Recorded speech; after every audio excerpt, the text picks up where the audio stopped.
Good afternoon. We're here for our work session agenda, the Natrona County Commissioners for Tuesday, April 16th, 2014, 1:30 p.m. Our first appointment is with Lita and Stacia for the review of the 2024 Emergency Operations Plan. Good afternoon. Hi there. Hi. Ready? Yes. Oh, let me put this on. Okay. You can probably explain the background better than I can. Would you want me to? I don't care. Okay. So essentially, as the resolution states, emergency management has been working on updating the 2018 Emergency Operation Plan. And we included, or Ms. Hill included, a cover letter to explain which parts they made modifications to. And it's my understanding that all of the stakeholders that have an interest were also sent this plan and reviewed it, sent back any changes or comments. And here we are.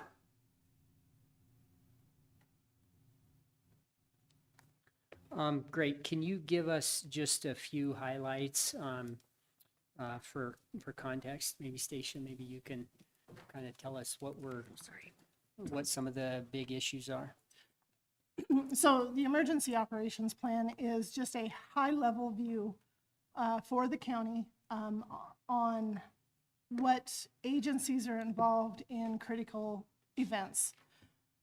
We did add a couple of new annexes that weren't in there before, and that would be one for cybersecurity and one for mass casualty. But we also trimmed out over 200 pages in the document itself. So it goes into detail. It has some roles and responsibilities for what high-level elected officials would do, all the way down to involving the healthcare, all the local fire departments or local jurisdictions, and how we interact together.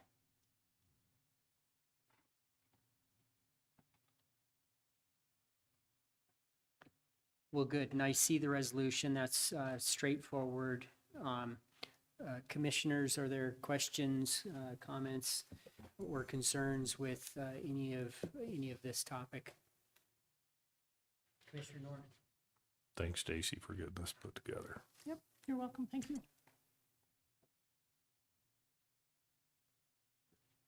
Okay, any other questions, comments, or concerns? This doesn't sound really controversial.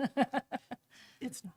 It's not controversial at all. I'm trying to use up our full 15 minutes, and I just don't know that we're going to make it happen. Well, I can tell you that the other Miss Hill, Eileen Hill, she read all of that, and so did I.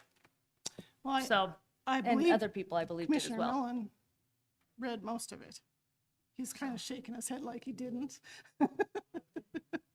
So. Nope, It was thorough, and I appreciate your efforts as well. Any other questions? Okay, well, Commissioner Mellon. No, I just wanted to publicly say thank you, Stacy, and everybody. It was the whole community that came together, all the towns, all the agencies, just everybody, and put this together. So, thank you, everybody. So I guess on that, I would like to add, we do have new mayors in Mills and Evansville both since the last update was done.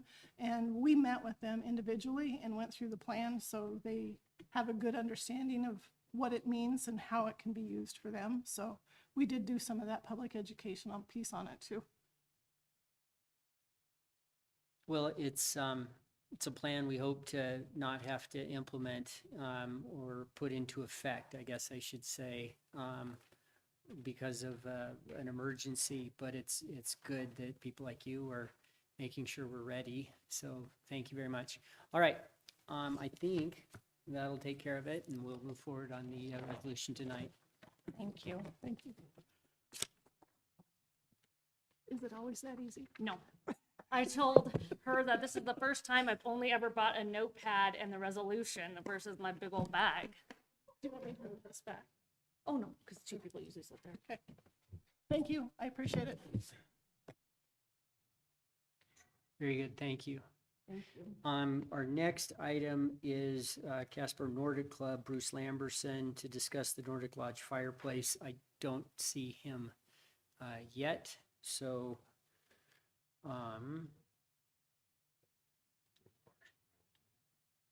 yeah, we have some, but I think we'll spend a few minutes on roundtable at Commissioner Milne's suggestion. So Commissioner Milne, you get to go first for Commissioner Roundtable.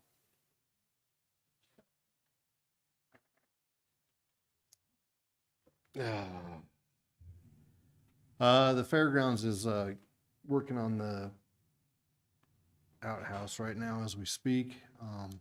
They've torn quite a bit of it apart. They're at the grandstand. It looks like it's going to be pretty decent. They're coming along pretty good. They're going to be ahead of schedule. So they should have everything done prior to Fair and Rodeo, Central Fair and Rodeo. Talking to them about different things. It does appear that they're not letting too much out of the bag, but it does look like they're going to make their budget a little bit less than last year. So kind of trying to make up for what they did to us here the other day. Round table, that's about it as far as good for the order.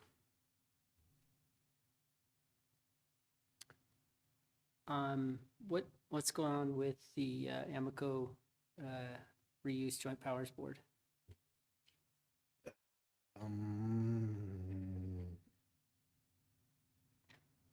They're busy. The Three Crowns is open.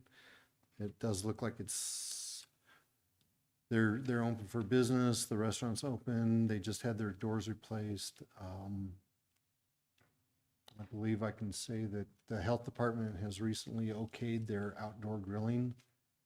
So they'll be able to do that as well to further the ambiance or whatever at the restaurant.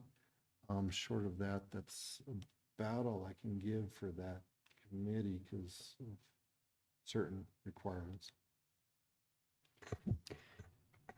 Very good. Commissioner North, we're going to continue mixing it up today for roundtable comments. The RFP for the shooting complex came out on April 8th, and it's pretty complicated to say the very least.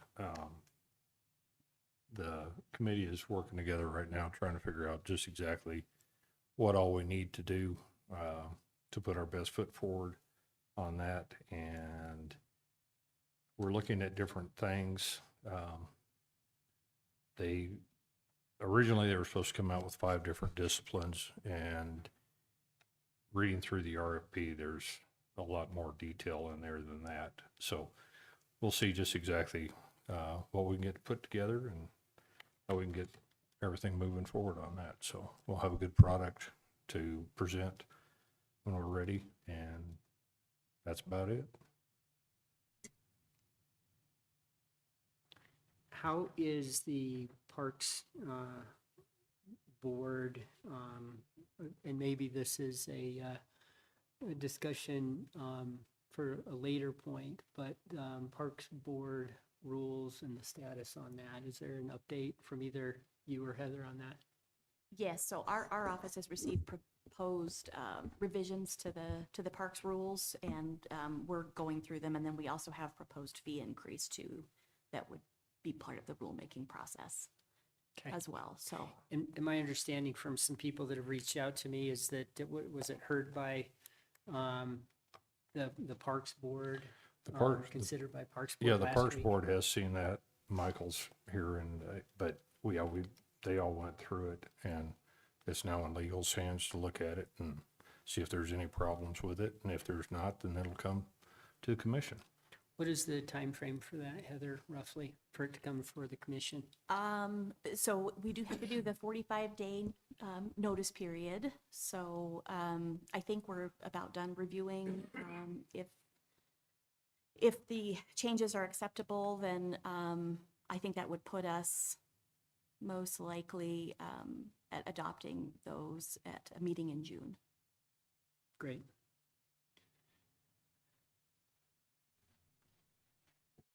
Okay, Commissioner North, did you have anything else for Commissioner Roundtable? Not right now.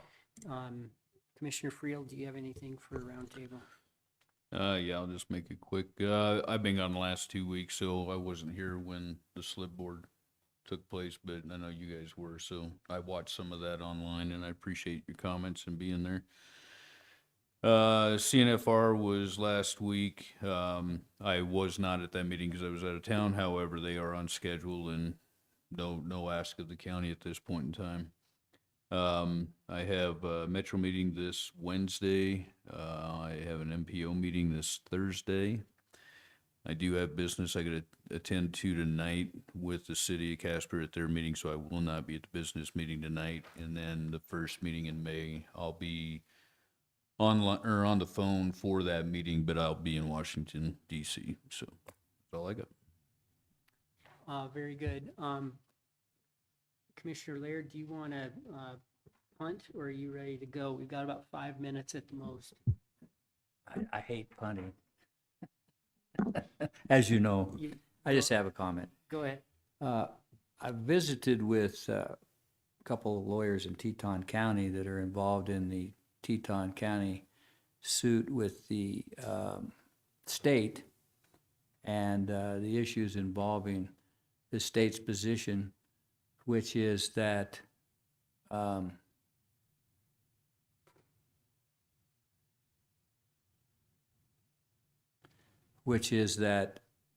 couple of them have suggested that we join the lawsuit because the state is apparently wanting the court to hold that the commissioners have no authority if it involves state-owned land with respect to whether the operation should be approved or not. I guess that's a broad and general way of saying it. I think I did send you the statute, Mr. Chairman, and I don't know if I sent you the rule. I did to the county attorney, and I am assuming I don't know if she's talked to any of those lawyers up there yet or not. It's kind of a strange case because it was filed in Cheyenne and it had a local judge on it, and the Supreme Court replaced the judge with a former Supreme Court judge to handle the matter, which does involve a couple of motions for summary judgment. So I think we should really discuss whether to protect the county's interests and our ability to have authority with respect to enforcing zoning rules that may impact our citizens. We may want to take a hard look at whether we should be in that lawsuit. The other thing is too, that with respect to Coates Road, I think that we should consider putting limitations, weight limitations for vehicles on that road because it's gravel, and I think you heard Andrew Beamer at the last meeting talk about how that road was, the part that was built by the city was never intended for heavy truck usage, 100,000-pound trucks, that kind of thing. And so I want the commission to at least think, should we be putting a weight limit on that roadway? And I'd suggest somewhere around 35,000 pounds and a speed limit of maybe even 10 miles per hour for those size trucks, because with that gravel, it's going to do a lot of damage to the local residents. In addition to, I understand there's going to, one of the things involved is a rock crusher that would be put up there, and most of them are run 24 hours a day. I don't know what this one might be running, but they're extremely noisy, and there are several things under our zoning that we need to take a look at if we actually have the final authority on a conditional use permit. So I would really welcome some sort of memo from the county attorney on what our authority would be there if this is granted, because there are 8 leases between 400 and 800 acres that you could have a gravel pit on all of those leases. And that statute, though, that's been amended does refer, as you read, Madam County Attorney, to zoning rules and regulations. And it's a new statute that a lot of people have overlooked, along with the rule that the state board has of paying attention to local zoning and rules. So that's a big deal for a lot of our people, Mr. Chairman. Thank you. Thank you, Commissioner Laird. Just so you know, county legal has both of those topics, both with respect to Coast Road and with respect to the Teton County litigation on its plate. And I've been in touch with them, and I think at the appropriate time, maybe that's in an executive session, we'll visit more about those items. So those are on the, I think on the front burner, actually. Okay, now we're going to move over to the Casper Nordic Club, Bruce Lamberson, Purpose, Nordic Lodge Fireplace. Good afternoon.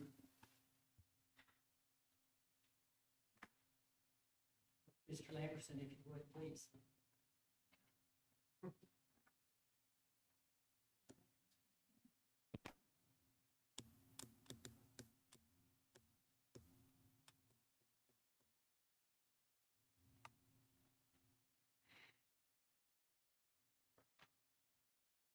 It is a good app. Hold it down. It's turned on.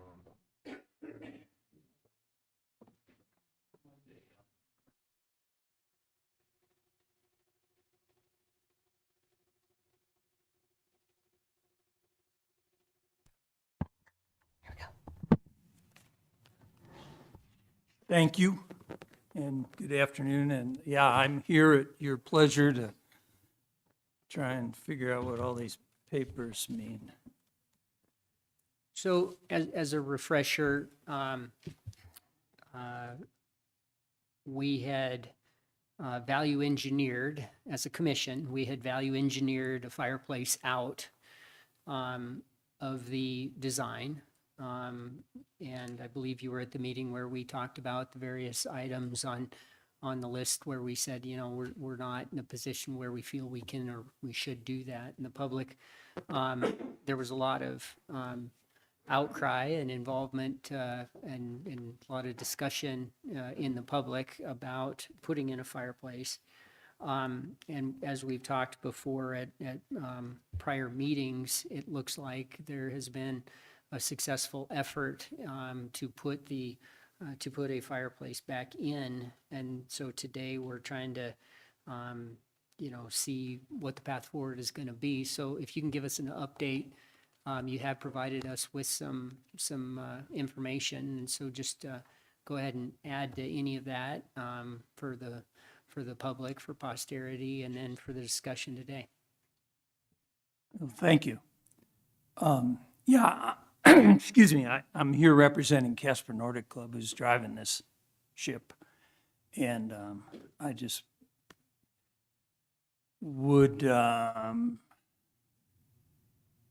let you know that the community interest in a fireplace, in funding a fireplace, and helping design the fireplace and all this has been just outstanding. I mean, it's been very impressive. We've had professionals want to help volunteer on some of the engineering, the different specifications. Excuse me, I haven't talked to anyone all day. I've been hiding out. I'll get my throat clear here. So we're in pretty good shape to proceed. Of course, I'm not a contractor or an engineer or an architect or any of this. I've been up on the mountain a long time. I kind of know some of the needs. I have a lot of papers here. I'm not sure what they all mean, but it has been overwhelming and it's been good. And I've had plenty of help with this project. I guess I'd like to answer any questions at this point, but also just to catch up, we've gotten the engineering, as far as I know, spec'd out for this thing to where Caspar can proceed with the foundations, the footings and things to accommodate the weight of the proposed fireplace. We have adequate funding, as far as I know, to complete the project. And it's going to be a doozy. It'll be nice. And that seemed to be a priority for a lot of the major donors. We're saying, okay, we'll give you money, but we want a nice fireplace. And then we'd say, well, give us more money then. And they'd say, fine, just do a good job. And I think we've been pretty successful there. Now, I guess my concern and your concern might be to integrate our work with the architect and builder, figure out communications. I think we're all ready to roll on this, payment methods, things like this, because that's something I'm not very familiar with, and other members of the community and the Casper Nordic Club are not either. So everybody's standing by, and I'm here to answer any of your questions, but also I think, Peter, you wanted to get some stuff in order. Is that fair to say? Well, yeah, it's fair to say we want to get some stuff in order to have a concrete, tangible proposal for this commission to review and I hope give thumbs up to, seeing how as the public and the Casper Nordic Club are paying for this out of their own pocket rather than the commission, but also to coordinate with our architect who's here today, our contractor who's here today. Thank you very much, both of you, for coming on short notice. I appreciate that. And Michael Brown with Parks, our Parks director, and you know, kind of owner's rep on this to also help us coordinate moving forward. So I think we do need to discuss today what more Amundsen Architects needs, what more Caspar Builders needs. And I know there are going to be some details to work out, including bringing down the gas line from the ceiling to the floor or somewhere in between. Sure. Rounding off corners on, I know, meaning whether we do bullnose or whether we try and have columns on the outside of the fireplace. And those are details that I don't want to really dive into today, but it's just part of this coordination moving forward. The mantle that you said is still a little bit up in the air, whether you go with this design or that design. So I just don't want this commission to be more involved than absolutely necessary. But I want this to work efficiently so that this, which is what I consider under the contract, a owner's consultant, owner's services, that we're saying, okay, we need to incorporate this, then that's taken care of. And I know, Ron, from your perspective, there's some concerns with, or at least some considerations of what is the architect responsible for and not. So we need to get that squared away too. But the bottom line is that the four of you, plus probably Porters, are going to need to act as a team in some coordination. And I think their contractual, the contracts recognize this. So I hope that moving forward, this can just be incorporated into it with as little difficulty as possible. But I think right now at this point, I think I'm probably most in the loop from the commission. But I want to let the commissioners ask you questions, and then maybe we'll just ask for initial reactions and observations from our contractor, our architect, and Mr. Brown, so that we can help facilitate things moving forward. Commissioner Milne, you have your light on. Yeah, Mr. Chairman, I would suggest, as we're making these change orders, this one, that one, whatever, we give Michael the authorization, maybe out of his maintenance. I don't know what line item exactly, but some authorization to handle those smaller change order costs up to 5,000, 7,000 or something like that for a line item, so that we can keep this process moving and it doesn't stall out, so that every 2 weeks he has to get approval for a change order for any of these minor changes, whether it's the columns or whatever, as he's working with the Nordic Group, Emerson and Caspar. So are you you know, we have another change order in front of us that is more on the electrical lighting side. So Are you talking about just fireplace-related items? Or are you talking about At- change at- orders more At this generally? point, I'd just say in general, as long as they're the smaller change orders, he's not changing the roof out or doing any big major structural deviations, but just those minor change orders that are popping up now. Other comments, Commissioner Friel? I guess my question is more for Wes and Ron. I mean, what do you need from the commission, and are all the questions answered in order for you to move forward on this, or? Because I know we initially took this thing out of there, and I know that part of it was the amount of concrete and everything else that would have to be underneath this, and so I guess sitting here today, my biggest concerns has enough money been raised to cover all this? And at the point that we're at, how much does that slow us down by adding this back in? So from my perspective, the indications that Bruce and his team have given me is that there is enough money for what they want to do. Part of this involves some donations in kind from their group, that, I'm not gonna speak to because that's not really up to me, but, we are willing to work with them and coordinate with them on how they, get there. The engineering details, I saw them yesterday for the first time. So my team is looking at those. I don't anticipate that there's any issues with those. We're working on the pricing of those and what those are going to take.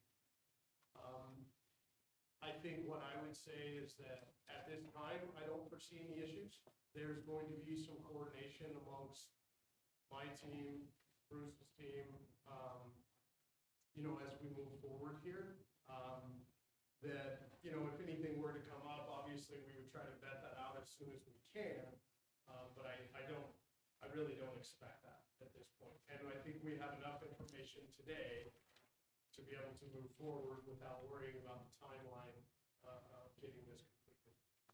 So if I can expand on that just for a minute, so in-kind donations, you have people that are like gonna be performing the work of putting it in, or? It's probably a better question for Bruce. My understanding is that the Nordic Club had some folks in mind to do some of that. So that was kind of outside my realm. Right, so the only question, or the only statement that I would make then is, I don't know who would be performing that work and what level of professionalism I mean, if they do it for a living, great, but I just don't want to see another group coming in and doing work that's going to stop or hinder getting this structure put up. And I've seen that in the past where you've had people that get involved and then they slow the entire process down. So I would just ask that we make sure that that gets coordinated so that the overall build does not get slowed down because we have whatever level of expertise that comes in to help put that fireplace in. Yeah, and I would agree with that 100%. I certainly don't want to get put in that position that you're talking about either. And I think that as we move forward here over the next few months, I think between the Nordic Club and Caspar, we can set those parameters on what those are going to be. If we were to determine that that was going to create an issue for some reason, I think we could bring it to you folks long before it would be causing troubles on the job site.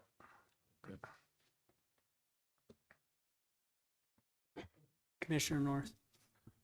I appreciate that.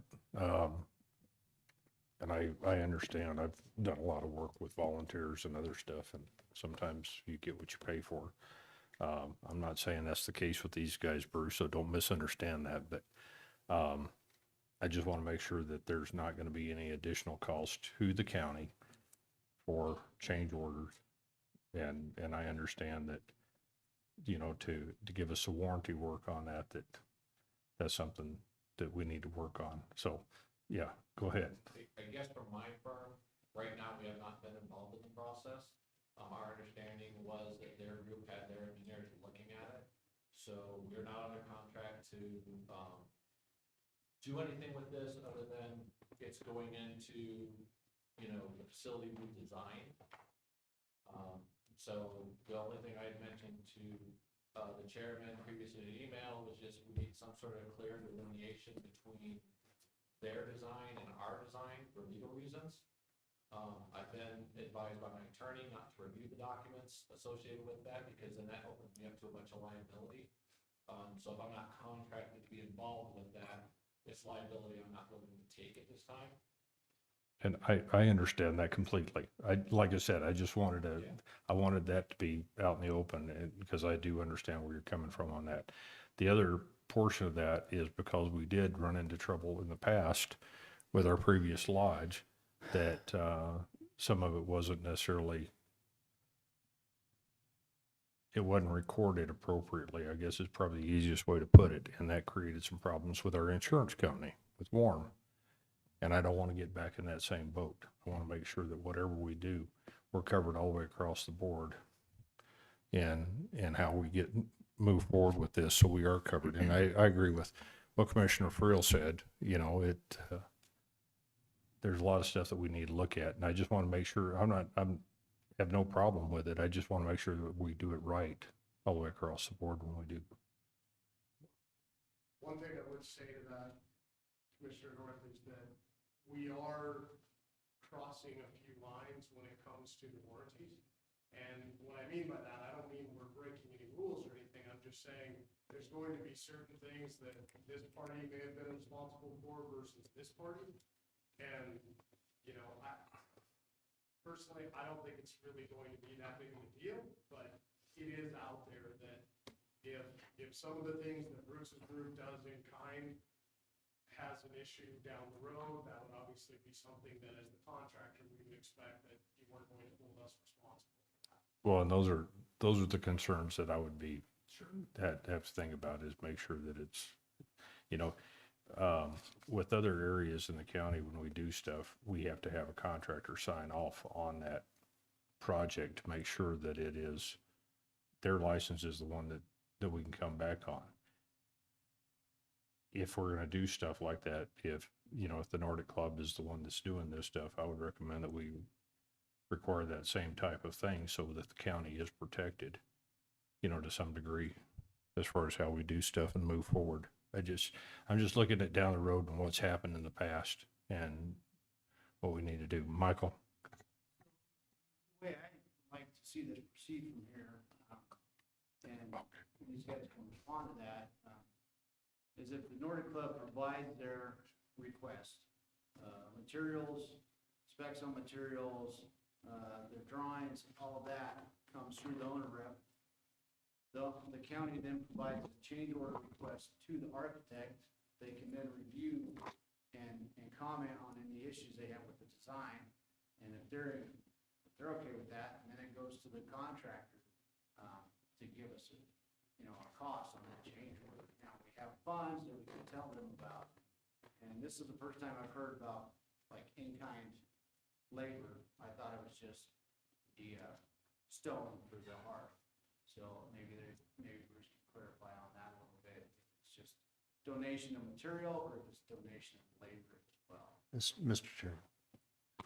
Mr. Lamberson, do you want to address that just briefly? Sure, I might just catch up on a couple of things we've talked about real quick. But no, I don't anticipate any in-kind labor.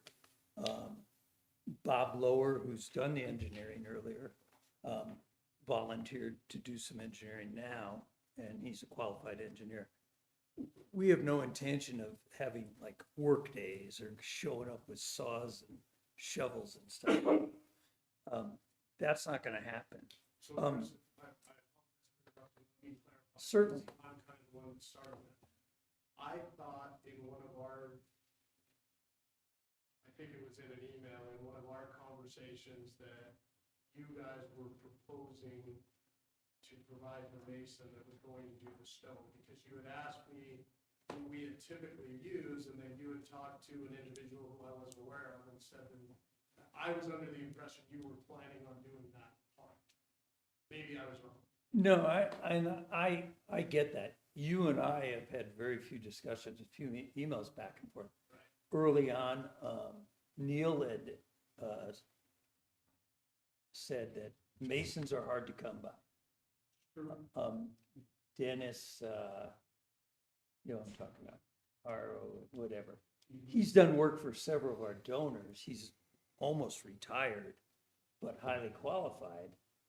And he had committed to doing the job, not for free. Okay, That was just my misunderstanding. well, and I get that. If Yeah. that's the case on that, what we need to do, in my opinion, that needs to be in my scope of work to get that done. Let me, Bruce, let me, Absolutely. but let me- Go ahead. let me start to wind this up. We have a really busy schedule today. So Commissioner Milne briefly, and then I want to kind of bring back where I think we need to go contractually, which I think will address all the concerns. Thank you, Mr. I Chairman. also have a question, Mr. Chairman. I'd roll back my request on the change order. What it sounds to me after hearing Emerson, there won't be a change order necessarily unless it's with their design. Anything to do with this fireplace is going to have to be done through Bruce's engineer and then work that out with Caspar Building. So I don't know how that will play out for change orders and costs, so. I have a So- question, Mr. Chairman. Just a minute, Commissioner Laird. You know, when I went back and looked at the contract with the architect, it mentions coordination of services provided by the owner. It says in 3.1.2 that the architect is entitled to rely on and is not responsible for the accuracy or completeness of services and information furnished by the owner and the owner consultant. It says the architect's to provide notice to us if you become aware of any error, omission, or inconsistency with respect to those services or info, but it doesn't put the onus or the obligation on you to go out and discover any and all items like that. So I do expect the coordination. I do also expect that Casper Nordic Club is providing the funding for this and maybe open some doors with the Mason for Caspar to work with. But I also would say that if the county pays for the gas line to come down to the floor, or if the county pays for a plaque to memorialize the contribution by the Casper Nordic Club, then those are kind of the ancillary nominal costs that I think that the county should step up and pay for, but we can cross that bridge when we get to it. My feeling is that things should run through on a more formal basis, and they should be change orders, and they should be issued and adopted. And with those change orders, that's where I think Mr. Shosh, your firm might say, we're not responsible for this one, and we say, okay.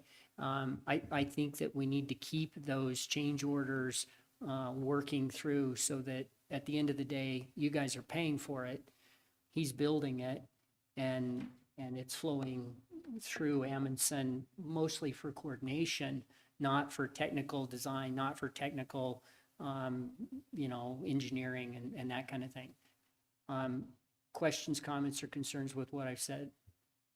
Well, yeah, if you don't mind, going back to Jim's change order, pre-authorization. The projects I've worked on, and I've worked on quite a few, oddly enough, there's a contingency fund, and the owner's rep is authorized at some level to take care of these. So, perhaps that gas line drop, that's not very expensive. You don't need to have a meeting about that if Wes and Caspar agree that it's properly planned and what it's gonna cost and all that. I mean, some of that might be real useful, and I don't know if there is a contingency fund. Is there? Do you know? In the, I have a question, Mr. budget. Chairman. okay. We need to wrap this up. Did you have any Okay. more? Yeah, I would be happy to work with Caspar on costs. So we have a heads up on concrete work, on things that are coming up. And we need to coordinate a little better, but this is just now blasting off. We're in a good position to do this. I'd say that's definitely something we need to be better about because our brief emails just haven't covered much. But I think we're ready to proceed. And I think Casper Nordic Club and Caspar Building Systems can do that. You can issue change orders. I'm hoping on the fireplace issues, you can invoice the county or Casper Nordic Club, and we pay you directly. I don't know how that works with the county, but. All right, I'd like to see a change order to drafted, and I can help with that, but I know our legal is going to need to help with that. And then Mr. Shosh and his counsel need to make sure they're comfortable with whatever exceptions are going to be in that. And I'd like at our next meeting, a change order to be approved in form and substance, before, so that we can consider it at our next meeting For the whole fireplace project. for the fireplace project. I have a Makes question. sense to you, Wes? We can get this together. We better sit down, huh? Mr. Chairman, Uh, I can you're coordinate happy to. after this meeting, the four of us will meet and we'll coordinate the process through that to get it through a formal memo to my office. Great, thank you, Mr. Brown. Commissioner Laird. Thank you. Mr. Architect, what do you have to be comfortable with this thing? Basically, a contract to review, help design it, whatever, we've basically been left out of the loop, so I had no idea whether it's designed correctly, nothing. I mean, that, it's totally been without our input whatsoever, our review, anything, so.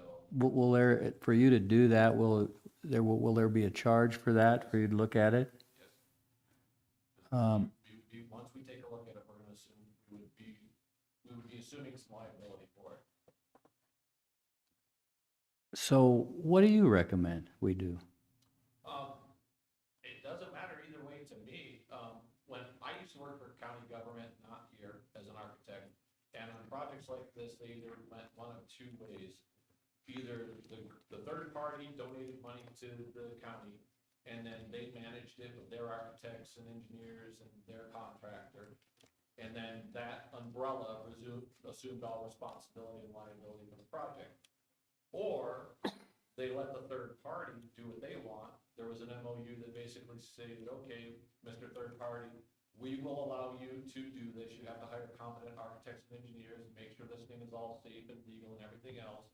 But you also assume all liability, so if some kid goes and puts their hand on the fireplace and gets burned and wants to sue somebody, they are now liable for it. I don't know how the county here does that sort of thing, and maybe Heather could say, but, I mean, that's what I've seen in the past, so it's either your umbrella's taking liability or their umbrella's taking liability.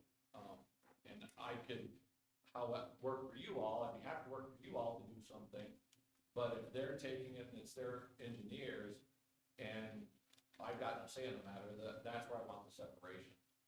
I think we can do that in this change order and an MOU form. Heather, can you put that on as a priority on your list? And Michael, thanks for being willing to help with the coordination too on this. Bruce, thanks so much to you and your group. We really appreciate it. We know this is going to be nice. And I think we just have to kind of work through some of the issues in getting to the finish line on the fireplace. So thanks again. Yeah, Ron. Can I just make one quick comment? Yep. It's about Commissioner Milne pulling his request back. On these projects, typically, there would be a contingency fund that the project manager could go ahead and approve small things here and there, not necessarily the fireplace, but just little things that come up, so it doesn't bog you guys down and slow down the contractor. I know Commissioner Milne kind of pulled back his request, but I don't know that this request was directly related to the fireplace. I think it was just the project in general, just to have a contingency fund that he could just approve without having to wait a few weeks to get approval from you all for little things. Let us consider that after the meeting today. It's not a bad idea. I know we did look at that gas line, $700 for the gas line coming over. And then we've got this one today for $4,700 on the electrical fixtures. I think it's just hard to know when we're going to have questions and comments and when we totally don't need to be involved. But we might make some progress on that too for the overall project next time. Thank you, gentlemen. Appreciate it. Thank you.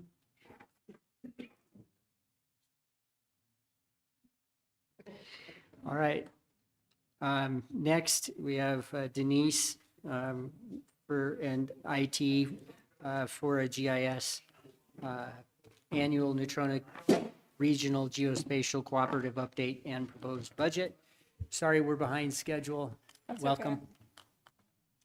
We will keep it as brief as possible. I have it. Okay. So based upon your busy schedule today, what I would like to do is go over 4 primary topics of discussion that were outlined in the memo. And 3 of the 4 will be very brief. The 4th, I imagine, is probably going to take a bit more time, but we can go over the other 3 in any level of detail that you would like. The first item being the ELA renewal. This is a renewal that occurs every 3 years. It was renewed once again. We upped our licensing level this particular renewal cycle, namely because of an increase in user base. So increasing to the next licensing level does allow us to essentially continue to expand GIS within Natrona County and the parent entities. So we have escalated up to the next tier, and we anticipate that's going to fulfill our needs until 2027. Item 2 is the conversion. We are going through a major systems conversion in order to remain compatible and on trend with the development and the technology. Happy to report the back-end architecture is now upgraded and at that level of compatibility so that we can now begin to convert and upgrade our front-end users. So our public interface, our GeoSmart interface, but also our desktop client users. So all of our staff with the county and with the local governments. Denise, can you do me a favor and just adjust your microphone so it's pointed a little more? Is that Thank you. better? That's okay. perfect. Thanks. All right. So yes, we are going to continue with the trend of upgrading our front-end clients. So what you'll be seeing over the next year is we're going to be staging a new GeoSmart platform, but also we're going to be converting our staff, so our government users, over to a new desktop platform. It's been a continual progression that we're moving towards, and I think everyone, has been satisfied with the new platform. There's a lot of new tools and functionalities that are becoming available, but it will take some time to perform the complete conversion and essentially transition workflows over so they're more seamless.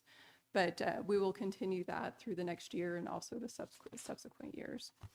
Item 3 is the budget. So if you look at the second page of the memo, it has tables A, B, and C, which is essentially the GIO budget for this year and the upcoming 2025.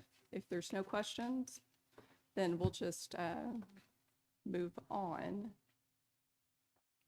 to the 4th item, which I anticipate could take a little bit more subsequent amount of time, and that is the 2025 flight. So every 5 years, the regional GIO, in coordination with the Casper area MPO, coordinate a high-resolution ortho imagery flight.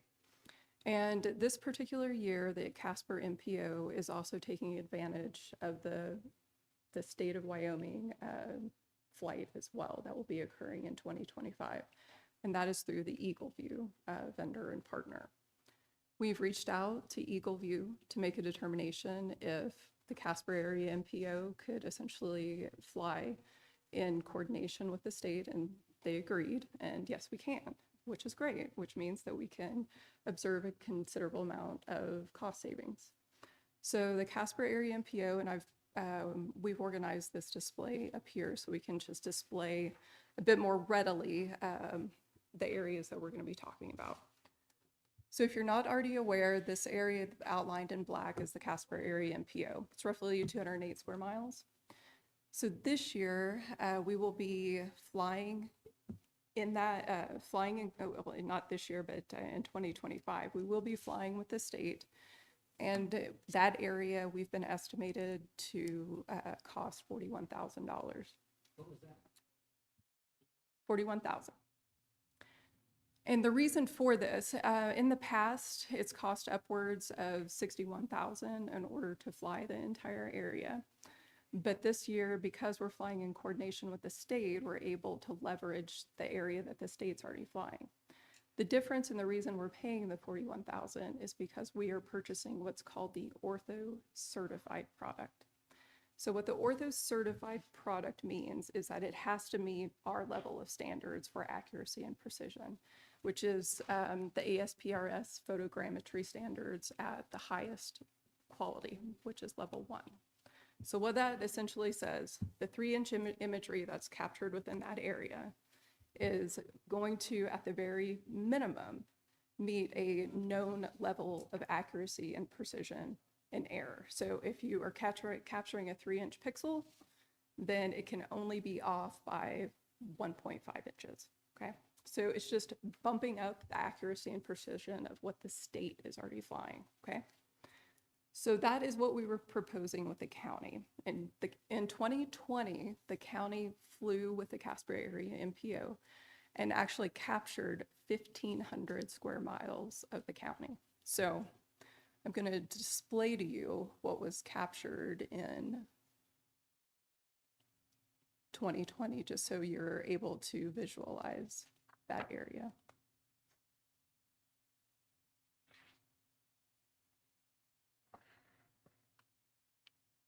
Oh, we're back.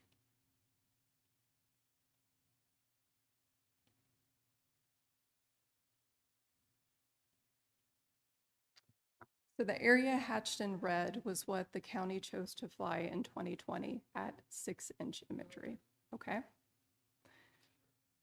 What we are requesting of the commission presently is to consider what other departments and divisions have found as a value and potentially would be interested in considering and flying in 2025 to expand upon the state's flight, but also the Casper area MPO flight. We've received, as of yesterday, some estimates from the project manager in our region for what certain areas would cost if the county chose to essentially purchase the buy-up program. The numbers that were provided are for both the ortho and the oblique. So everyone here that has logged into the EagleView portal and been able to interact with the oblique imagery, the numbers that were provided for each of these areas that the county departments and divisions were interested in expanding for 2025 include both of those products, okay? But what the project manager with EagleView did communicate and provided 2 different costs. They provided costs for the standard level of accuracy and precision, which is what the state acquires their data within. But then he also provided the number for if we wanted to purchase the buy-up for the certified ortho product, okay? Just so you're aware, the certified ortho product is typically double what the standard rate is because it requires more control monumentation in order to certify that there's a level of accuracy and precision associated with the product. Is that clear? Okay.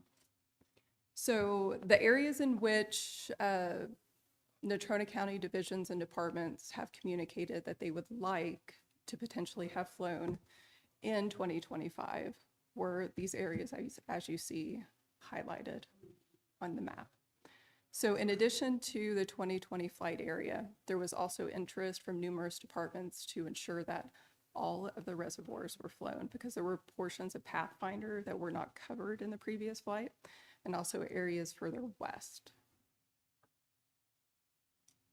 Question. Sure. So I think, we're going to hear more about the cost in a minute, but what is the purpose for going so far north on the eastern side of the county and going so far west, not in the reservoir area, but you see how that leg goes out to the Yep. west? Yeah, in the past, in 2020, it was requested to fly that far north because of a lot of the energy development in that particular location. Also for areas to the west, but also increased residential development to areas of the west as well. That's why they were initially flown and targeted in 2020.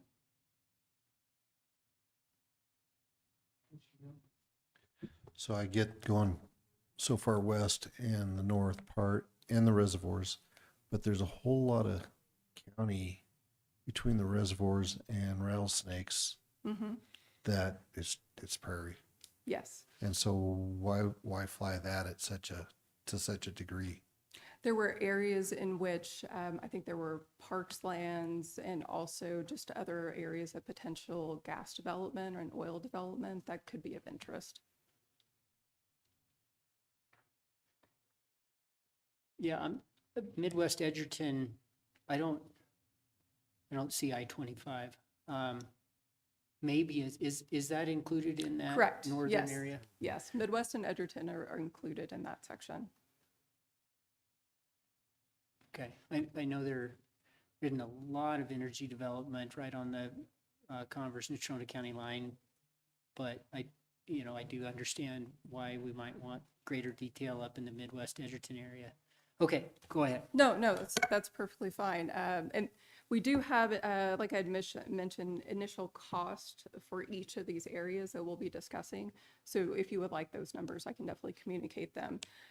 One of the items to also consider is that anything that is currently being flown by the state, so I'm going to turn on an additional layer here. So this darker pink that you see, that is what the state is flying in 2025. So the cost to fly for the standard level of certification is $120 per square mile. However, for the certified ortho product, it's $216 per square mile. So anywhere that the state is flying and and it's covering essentially an area of interest that the county would also like to have flown, you would have to pay essentially an offset of $96 because the state is already paying $120 for that square mile. So the county would be essentially purchasing the buy-up option and essentially the offset of the 96 in order to, if you wish to achieve the certified product. Okay. Just looking at the proposed, I'm sorry, if you go back real quick. And that is just one of the proposed. Okay. Yeah, because, And these can be trimmed if there's, well, east of Alcova there, that's all BLM now. Why would we care about that? it's whenever you're organizing flight lines, it's a matter of if you're flying that far west, you would essentially capture everything that's within that area. You're not going to be really realizing that much cost savings if you begin to itemize like pixel by pixel by pixel. If you want to look at trimming things down more specifically, then I think we need to look at them along areas of maybe saying, okay, we really only want to fly the river, and then we only want to fly along tighter areas of the reservoir. Yeah, I'd say a corridor down the river and over the lakes, and then a corridor off of And we the have an area. rattlesnakes. We have an area that's kind of, I think, meets that level of specification that you just detailed. So I'll go through the remainder of these. And like I had mentioned, these were areas that were wish lists for departments that if they had their druthers, if we could capture it all, that would be great. But if we need to trim them down, we can. But we just need to be very specific when we trim them down and look at some of those topographic features that we can use in order to isolate them better. Okay. Moving on. This green area is the initial 2020 flight area, and then as you can see, capturing more of the southern boundary.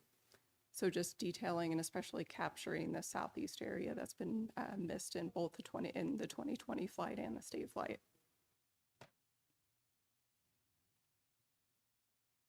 This area here, the Pine Mountain West. So this was identified specifically because of an increased area of development that's been observed for, I believe, energy and also residential, commercial, industrial development.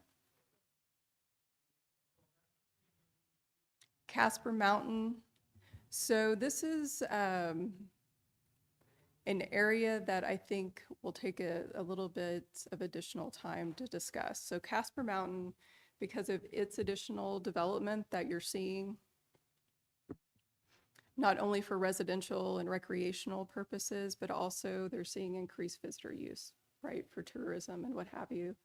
Natrona County Emergency Management also expressed interest in capturing the elevation, better capturing the elevation and contour data up on Casper Mountain. Presently, Casper will be flying planimetrics. The Casper area MPLIO will be in this flight cycle capturing LiDAR and elevation and contours for the Casper area MPO.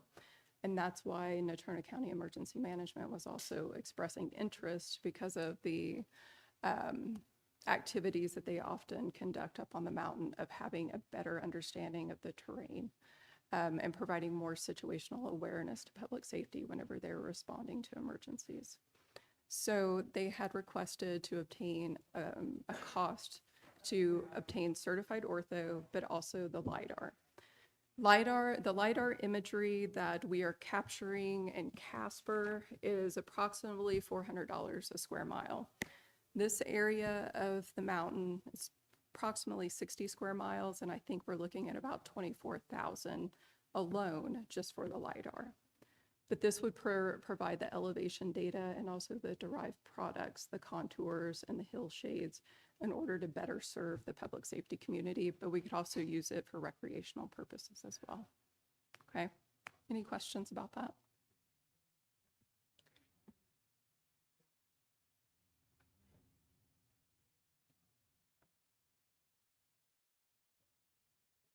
So moving on, this is a rendition of an area of interest that was specifically communicated to essentially take the state's flight area, purchase it as the certified product, but also expand it so it encompassed the rest of Ponderosa Park. It was observed that the state flight area was just slightly off in regards to covering the entirety of the park, but there was value in that if we were only able to purchase one product, could we essentially upgrade the state's flight to the certified ortho product and expand into the Ponderosa Park area? And then the Midwest Gas Plant, it was observed it was outside of the state's flying area. So it was felt to be of interest to make sure that that was covered as well. And that's only 6 square miles. Let me just jump in for a second. I think Sure. Commissioner North had a question on one of the previous Sure. statements or areas. I know LiDAR has a wide range. How extensive are you looking at? I mean, because some of that stuff will identify caves, holes, everything under the ground that's there, I mean, underneath the vegetation. What extent are you looking at as far as LiDAR goes? Because I know there's a huge variation in that, just like there is in everything else. So We're looking to meet what's known as USGS QL2 specifications. So QL2 specifications essentially meet the model for the USGS standards to create derived products such as elevation and hill shades. We are not looking for anything that's subterranean. okay, so it's not going to be any ground penetration. No, it is Okay, not ground well, penetrating radar. you know what I'm talking about. So, Exactly. yeah, Yep. that would be a little extreme, and I think that would be an invasion of privacy. We are looking predominantly to serve public safety needs, and then the next need would be how can we expand it for tourism and recreational use? Those would be the two main purposes.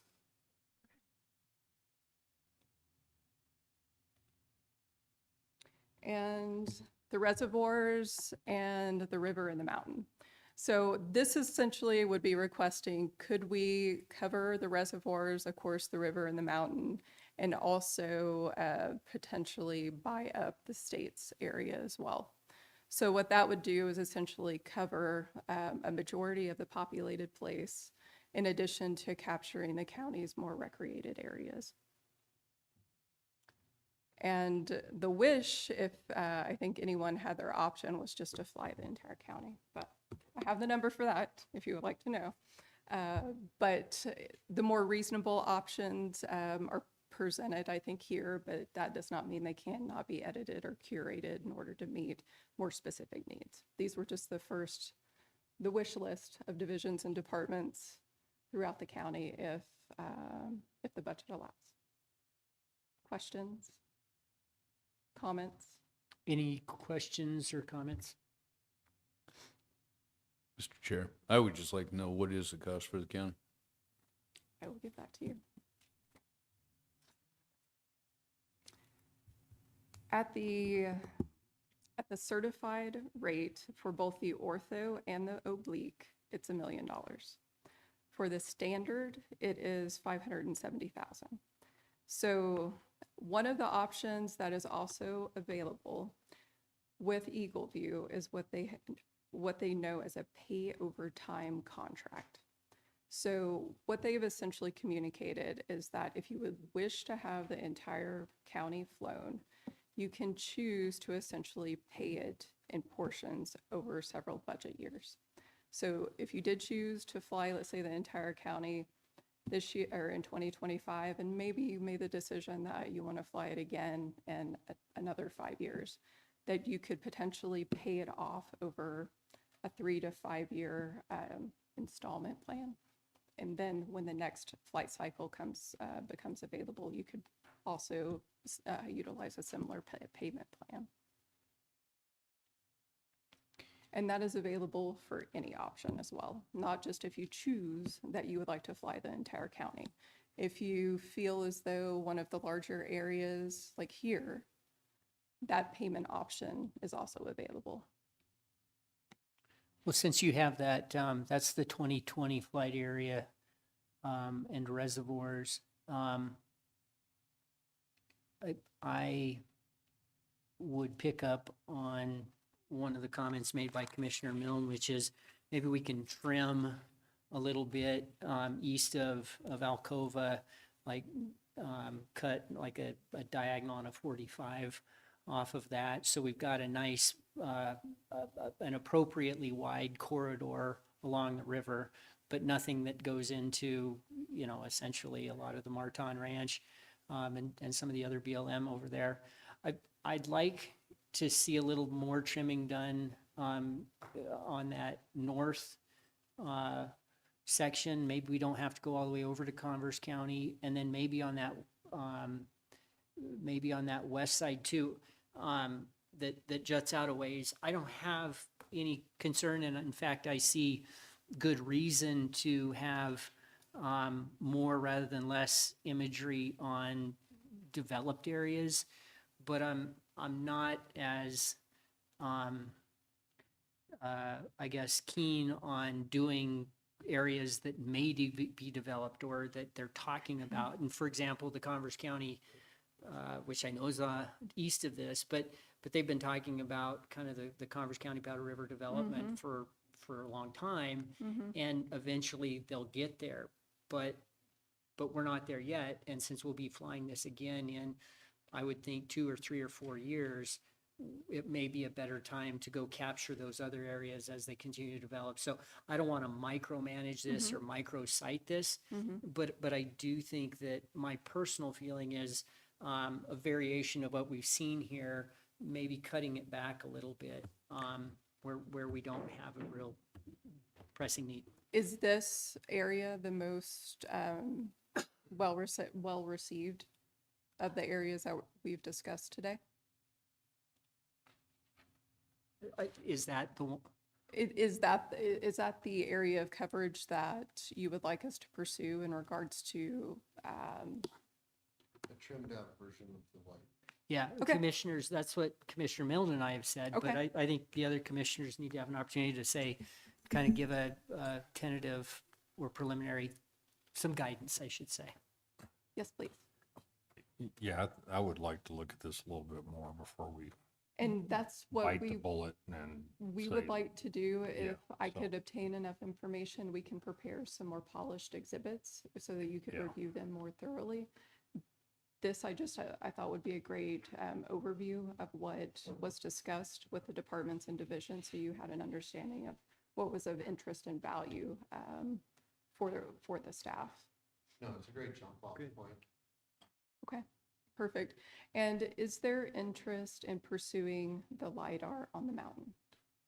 I personally, I don't think that we need to have that right now. Okay. I think the imaging that we already have Okay, is adequate, in my opinion, especially since a large portion of the mountain has already burned mm-hmm, and you can see it with imaging.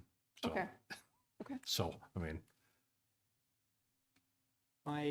My only thought on that is it's roughly $24,000, which may be worth it, thinking back to some of the County Board of Equalization matters we had where we specifically were trying to get to the bottom of some of these issues, not only forested areas, but where terrain and topography was significant. And so my personal feeling is that we keep that on as an option for now. And then as the commission, gets our heads figured out on maybe what the project's gonna look like overall, we can come back and Okay. give you a thumbs up or a thumbs down on that. In regards to whether or not you would like to pursue the standard or the certified imagery, do you have a preference? In the past, when the county has flown with the Casper Area MPO, they have pursued the certified option, namely because it just gives a higher order of precision and accuracy when it comes to 6-inch imagery to say if I'm looking for a specific asset that I know there's a given level of error inherent, but I at least know what it is. Is there a particular, and we can continue to pursue with Eagle View both the costs for the standard or for the certified, but Mr. are you leaning one way or the other? Commissioner Milne?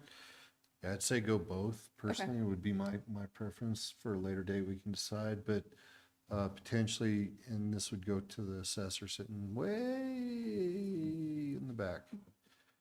You need the certificated one to be able to do your desktop evaluations, correct, or not? The standard is pretty much The the The state. standard's good enough? Correct. Yes, yes, it is. The standard is what they currently have. The certified is essentially the second buy option because the county only participates right now every 5 years. So we've typically pursued certified imagery and a higher level of imagery because the county itself has not participated in the past with the state's flight.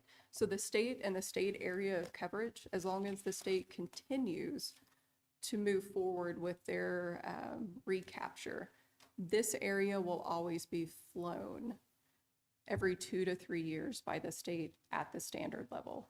Now, anything that the county chooses to buy up in this area that we've been discussing here, we can go either way.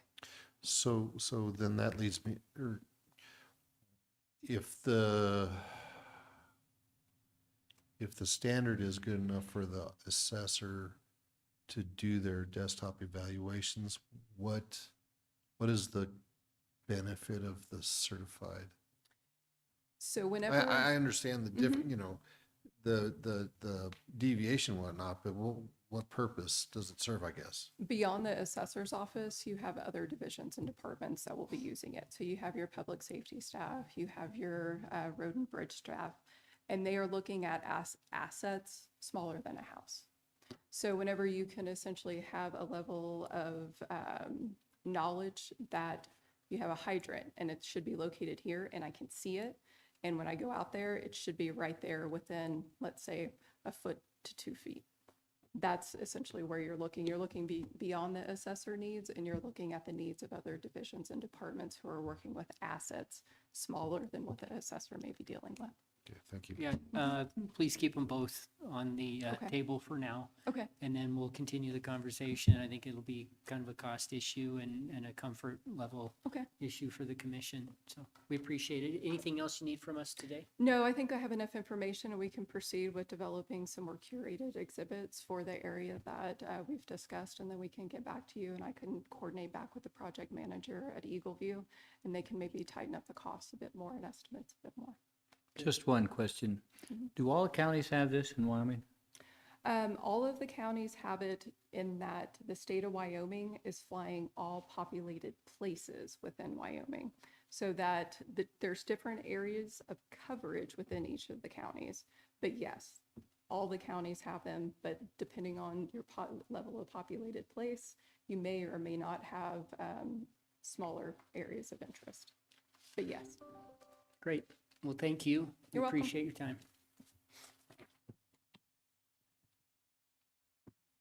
Our next matter or appointment is with Mike Hagler, Road and Bridge, to discuss the Herbst gravel pit project and the bids that were received. Welcome. Good afternoon. Thanks for fitting me in. Yeah, thanks for making it on short notice. No problem.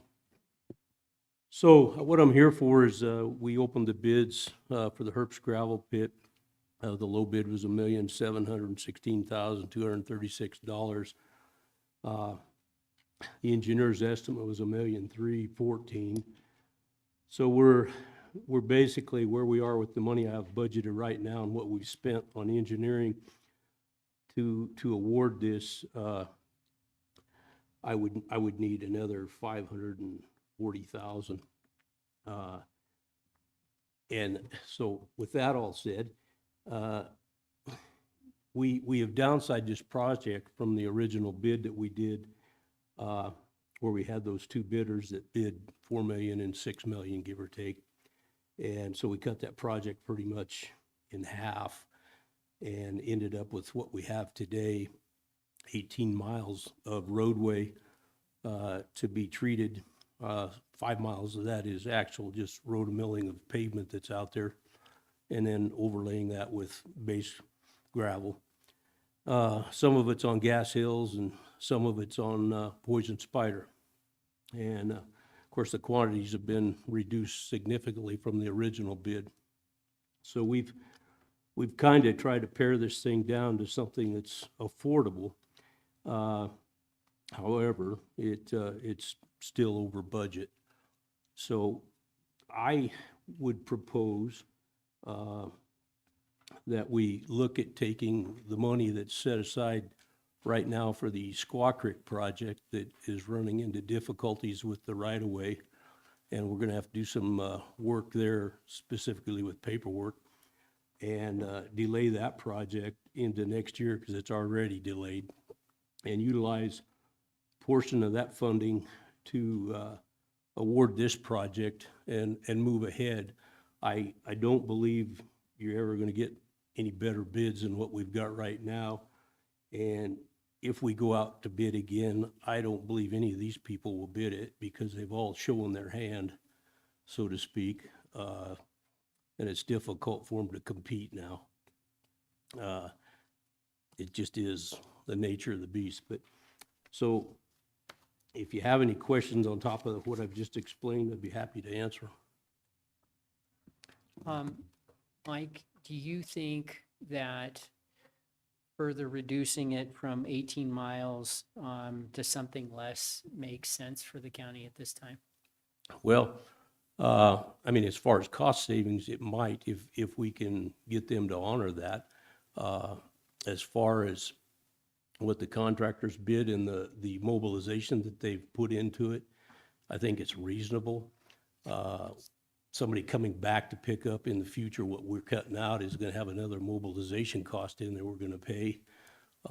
So I think it's realistic to just leave it the way it is and take the funds that we have, allocated for Squaw Creek and put them into this and move ahead. That's obviously the commission's decision, but that's my recommendation. I don't think we're going to gain anything. We're going to pay again at some point because we want to continue this project as the years come. Actually, I think we can stay in that pit till, I think it's 2027. But that doesn't leave us a lot of time to get everything, just like this. It's been delayed now this whole season, basically. Should have been underway already and isn't. But I think we're gonna see those struggles with all these projects here in the future, depending on where the contractors have, you know, already landed work and they're so busy they can't bid it, or their bidding is just so high that we can't afford it. You know, I see some of the usual suspects on these 3 bids. You mentioned that you didn't think these guys would come back, which concerns me because these guys are all professionals, these 3 bidders. But are there a number of other bidders that we didn't get bids from this time that you think would come back, or? There were some others that were at the pre-bid that didn't turn bids in. And I think some of that was related to experience. But Ramshorn didn't turn one in the first go-around. So this is a new bidder. But they're looking at it totally different than the other 2 companies did, because they're actually gonna live on site while they do the project, and they won't have the travel back and forth to Casper every day with their trucks and equipment that, you know, the bigger companies bring all that stuff in. Yeah, I like that. Commissioner North. Thank you, Mike, for bringing this up, and thank you for looking for options. And I think that's a great option, to take that money from Squaw Creek where we're not ready to do something. You've already got it. And this is a project that we've been working on for a very long time, trying to get all the i's dotted and the t's crossed. And I agree with you. If we don't get this done and start moving forward, then the cost is just going to go up and up and up and up. And if we can get this stuff taken care of now, I'm all for that, and I do appreciate that. And if, like I said, if we can take that money out of the Squaw Creek project and move it over here for right now, then we can work on that money in the future when we have something lined up a little better for Squaw Creek. So, thanks. Commissioner Laird. Does this bid include the crushing of gravel? Yes. It's So- to open a pit. They have to build a crossing over the creek, put a large culvert in. They strip the mine off, mine the gravel out, crush it, and deliver it onto the road. Do Basically they run haul the it. crusher 24 hours a day? No. When do they? I mean, I should correct myself there. I mean, they could, because where we are, there's nobody around but antelope and deer and sage chickens and whatever. Is it a noisy affair? It can be. It can be. We wouldn't want it around people's houses, I take it. No. Thank you. Thank you, Commissioner Milne. Good thing we don't have to worry about that. Thank you, Mr. Chairman. Mike, you're talking about taking it from Squaw Creek. Is Squaw Creek project, is it running into problems, or are we delayed on that a little bit where we're able to take those funds and move them over? Can you explain that just a little bit? We're delayed significantly because the right-of-way we thought we had, we don't have. And the right-of-way, the way it exists is, on the eastern side of the road, there's 33 feet that is actually contained in the properties located there. However, the fence lines are set back 33 feet. So we're going to try and work with acquiring that, because it's already part of the road as far as we're concerned, and the public. I mean, it's been that way for years. It's just not that way on paper. So it's going to take some house-to-house communication, and that's going to take probably the rest of, probably 2 months or more. And by then, I couldn't bid it out anyway. So it's easily going to move into next spring. Okay, thank you.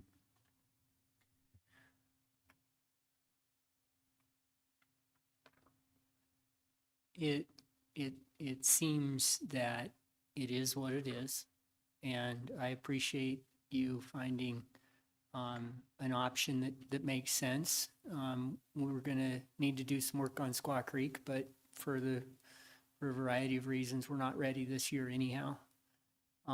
So I think you're authorized to proceed. I'm not seeing other commissioners wanting to weigh in, so I think we're good to go. Good to go. All right, well, Michelle's got the memo for this evening. Great. Thank you. Appreciate it. Yeah. Thank you. Thanks, Mike, for coming You in. bet.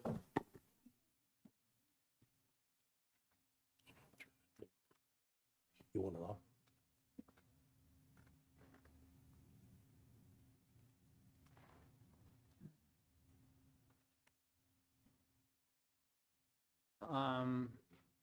Tammy, did you have something you wanted to bring to our attention, or are you just here observing? Great, okay. Well, we can take a minute. Our next appointment is with the Collective Health Trust and the Memorial Hospital Board of Trustees and Banner Wyoming Medical Center. So we'll take a minute or two and get back together in 5 minutes.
Yeah, but I'm gonna get one more chair.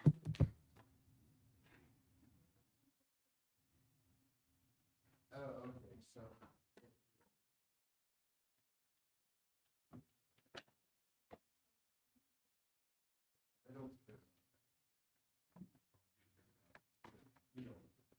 You wanna be here?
You're amazing.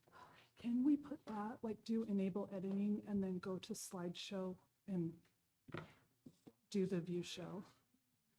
I am so high maintenance. It is, I need to stop. I know, you know me. I'm like your biggest problem, aren't I?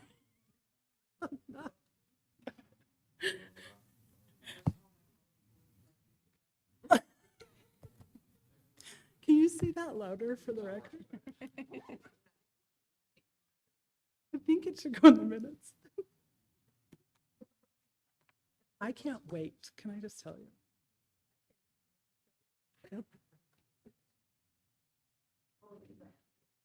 Yep. Thank you, Tracy.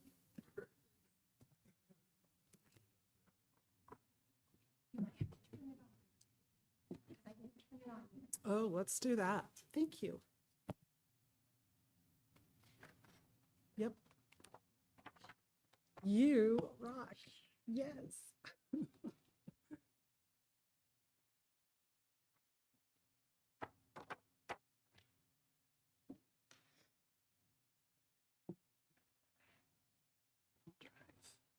basically looking to drive on state trustees.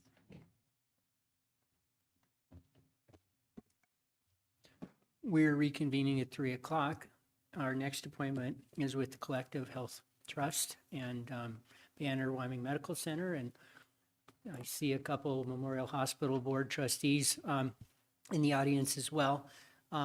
Welcome, Beth and crew and Jessica and just tell us, give us the update. What's going on? All right. Am I close enough to this? Can you hear me okay? Okay. All right. Okay, you're welcome. Mr. Chairman, members of the commission, thank you for allowing us to be here today. Although if you look at the first slide, pursuant to section 3.6 of our agreement, we have to be here. But we are happy to be here to present to you about what's going on with the trust. And I'm happy to be here with Banner as well so they can share what they have going on. So first of all, just a reminder of our board of directors. No real changes since the last time, although we do have a new county appointee, as you well know, Jen True. Very excited to have her on board. She has her orientation on Friday and then will be at her first board meeting next week. That'll be a really great board meeting because Banner's presenting, so she'll jump in with both feet. So that'll be good. And then the Banner WMC commitments, just want to touch base. This is a high-level overview of what's in your packet already, but just want to mention a few things here. So the trust contribution to WMC is just shy of $29 million has been distributed. Just to kind of put that into perspective, that's 60% of the grants we've made total since inception. Another thing, Banner capital expenditure commitments, $30 million committed, almost 21 million expended, and then 9.3 allocated but not spent. The commitment community for indigent care, bad debt, 9.4 million, charity care, 54.2, and then wanted to jump down to prisoner and involuntary committed. So Title 25, 2.4 million, prisoner care, 652,000. Those are some of the high level obligations that we wanted to highlight. And then Wyoming Medical Center's use of the foundation contribution. A few things we wanted to comment on is the 3 ambulances, which is the fleet rejuvenation, over $1 million. Centrella smart beds, which help prevent patient falls, pressure sores. Imaging equipment, 702,000. And then plans for a pediatric move and renovation, which I think is very important to mention. Okay, my name's Kylie Gibson. I'm the VP of Finance here at the Trust. I've been with the Trust since inception in November of 2020. So to talk about the performance of the conveyance, just to remind everyone what the conveyance is. That is $40 million that came over to the foundation on behalf of the county for us to invest pursuant to our investment policy statement. I am reporting as of 12/31/2023. The conveyance value is $46.4 million. The conveyance totals 17.2% of our total portfolio. So just a reminder on Beth Worthen, CEO of the Natrona Collective Health Trust, just a reminder on what we do and how we do it, and also how we developed our strategies and our mission beyond the mission that we have in the relationship with Banner Wyoming Medical Center. We did develop our strategies and mission after involving about 100 members of our community. And they were involved in our strategic plan, and they've also been involved in the way in which we evaluate our impact.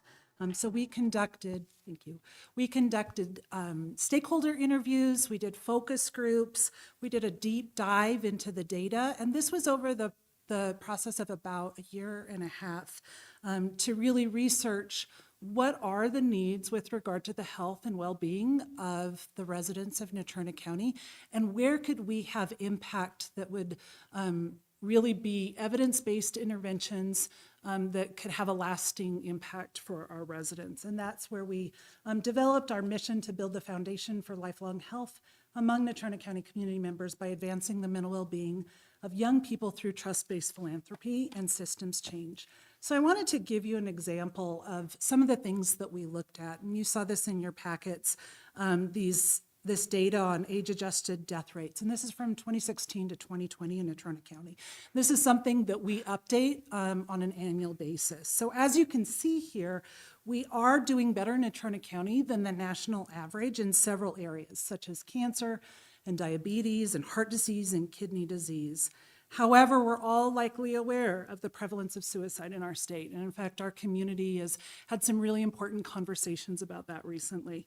There's also a through line in the causes of death and infections that are higher than the national averages, like accidents, liver disease, and respiratory disease. These are areas that are linked to behavioral health challenges. And so when we looked across the clinical landscape, the data that we see in Natrona County and how that relates to Wyoming, how that relates to the United States, we really saw some places where through grants, through programs, through interventions, we could have an impact.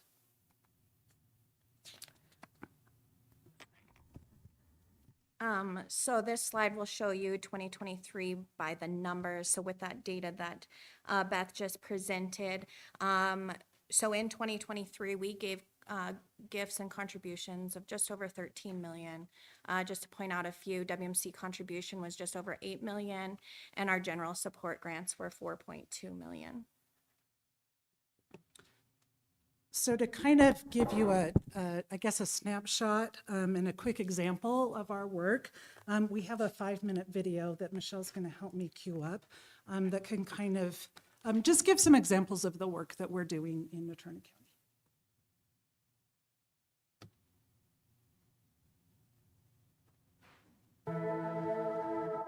I've struggled with addiction for about 8 years on and off, and never was able to get help. Felt like my identity as a person was to be an addict, drugs and everything that comes with it. I was pretty hopeless and accepted my fate as dying in addiction.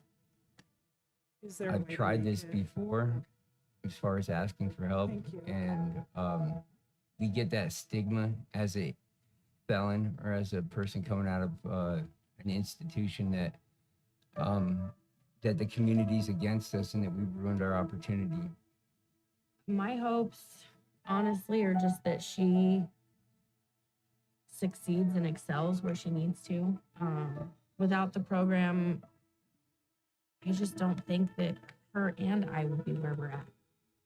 In Natrona County, what we needed, desperately needed, was a way to pool all of our resources together in Michelle, our community. can you pause that for a second? We just needed a way to bring all those people together, focus.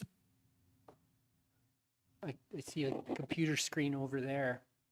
What do you think we can do? I wonder if we can move the computer up in front of Miss Worthen or something, so at least the commission can see it to the detriment of the public, but probably a lot of you have already seen the video. And we'll have it on our website later okay. today. We wanted you guys to see it first. What about that? It sounds really good, so. I'm afraid if I unplug stuff, I'm getting. Okay, we have IT on it. So. Do we want to? Around here, that's a really good thing. We have. If you'll be patient, is that acceptable? And Thank you, I Mr. don't know Chairman. if there are other bits and pieces. I actually had a question on one of the slides that you just went over. Great. It's the how is health in Natrona County? The citations indicate it's National Institute on Minority Health Disparities, County Health Rankings, National Institute on Minority Health Disparities. And so I just wasn't clear really what those numbers meant. if it's all races, all genders, all, but I saw that minorities, and that's a segment of our population, but not all the population. So I just wanted to clarify that. Sure, Mr. Chairman, thank you for the question. So there are a number of things that we gather that come from the county health rankings, and then several that come from the National Institute on Minority Health Disparities. We can provide a breakdown of that, but in general, those accidents and adverse effects through kidney disease are age-adjusted death rates for Natrona County, Wyoming residents, U.S. residents. Across the board, so it's across the board, reflective of what That's this right. county right? looks like. Correct. Okay. And then the sexually transmitted infections are the number of newly diagnosed chlamydia cases per 100,000. And then the suicide and self-inflicted injury is back into those two sources. So I can give you a breakdown of that and provide information on how that data is. Well, is gathered. and I won't say no to that offer. I appreciate that.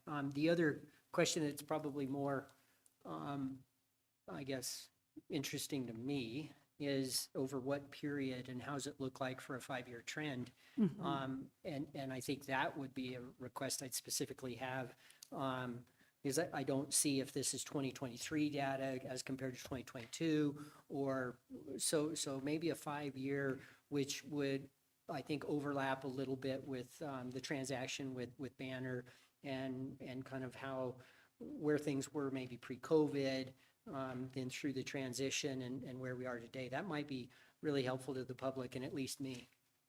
Could you put that together at some point? Mr. Chairman, thank you. Absolutely. And we track a number of different measurements, can get that information very quickly.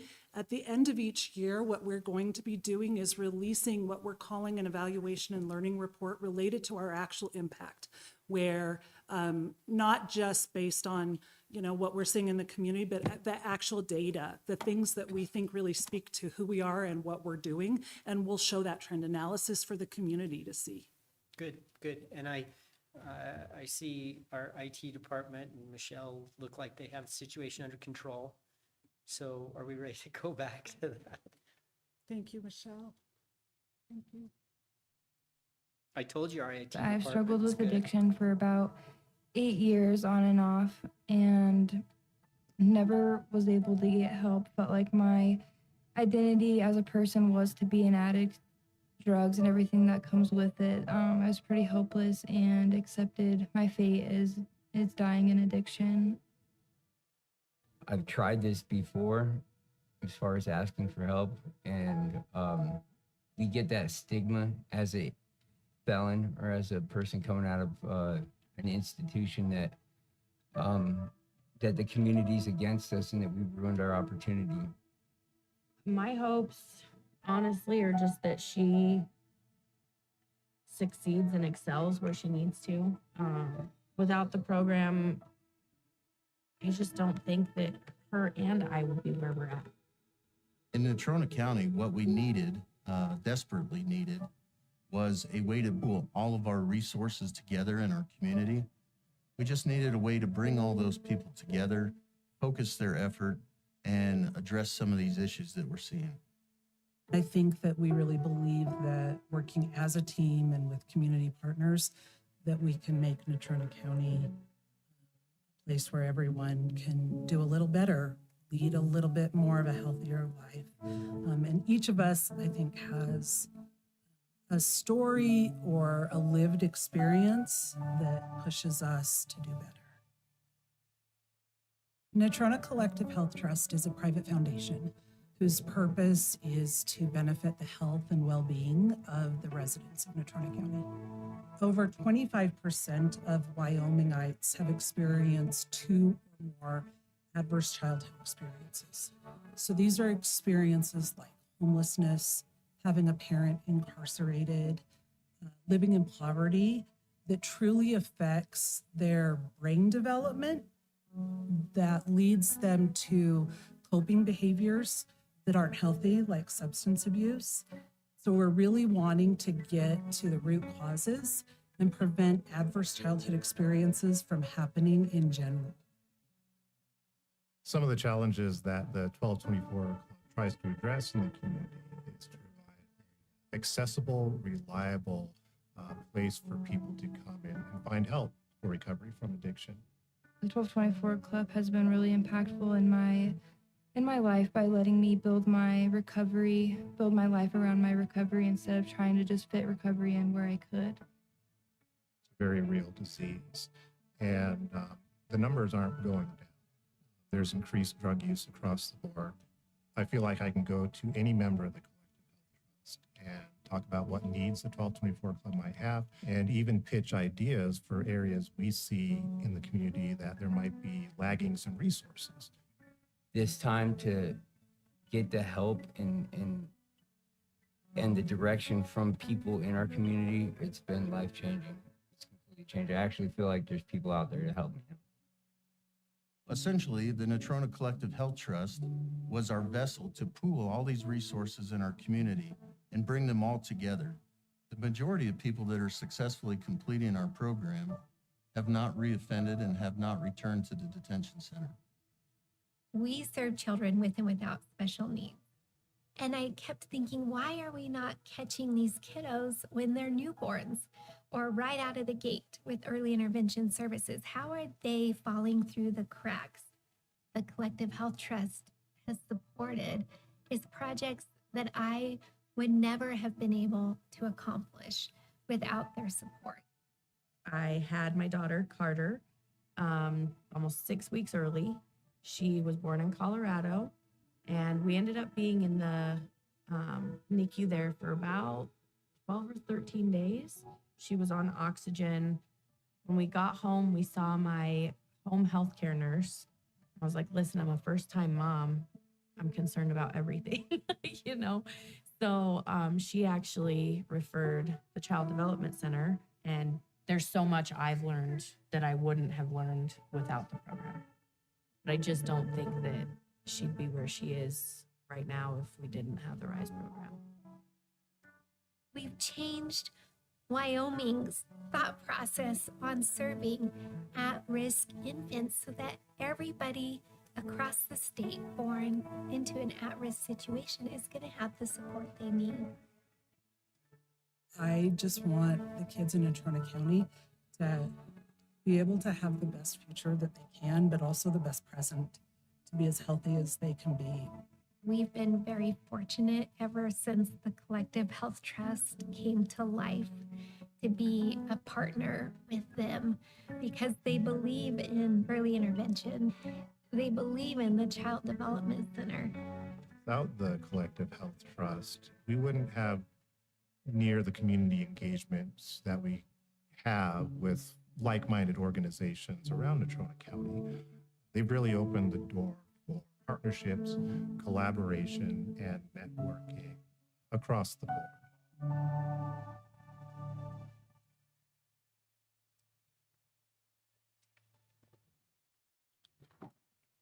That concludes our presentation. I would love to entertain other questions that you might have. Very good. Commissioner North. I have hopefully what will be a quick one.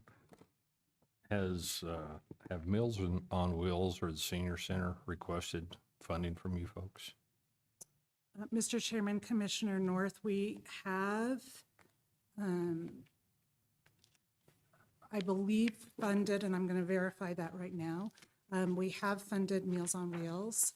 We do a program called, and I think, and the Senior Center as well. We have a grant program. While our mission alignment for our general support grants is related to that mental health piece, the ACEs piece that you heard in the video, we have another grant program called our Boost Grants, where nonprofits from across Natrona County can apply to receive funds for things that they have that can improve their capacity. And that could be computers or strategic planning or what have you. And so I believe both Meals on Wheels, they received a boost grant of $15,000. And then Senior Services, I believe, received a boost grant as well. Okay, are they able to receive any other funding as far as their meals and assistance, as far as any of that stuff goes, as far as what they're providing to the community for the seniors? Mr. Chairman, Commissioner North, that would certainly be something that our program staff would work with them on in terms of finding those places that there could be alignment with their programs and with ours. Okay, well, I appreciate that. Absolutely. All right, thanks. Thank you, Commissioner. I just have a short question. That, I think, relates to one of our other things on our agenda that you're maybe, the question was maybe catches you in the crossfire a little bit, but Commissioner Laird, go ahead. Do you have any kind of oversight on Banner's activities in their emergency room at all?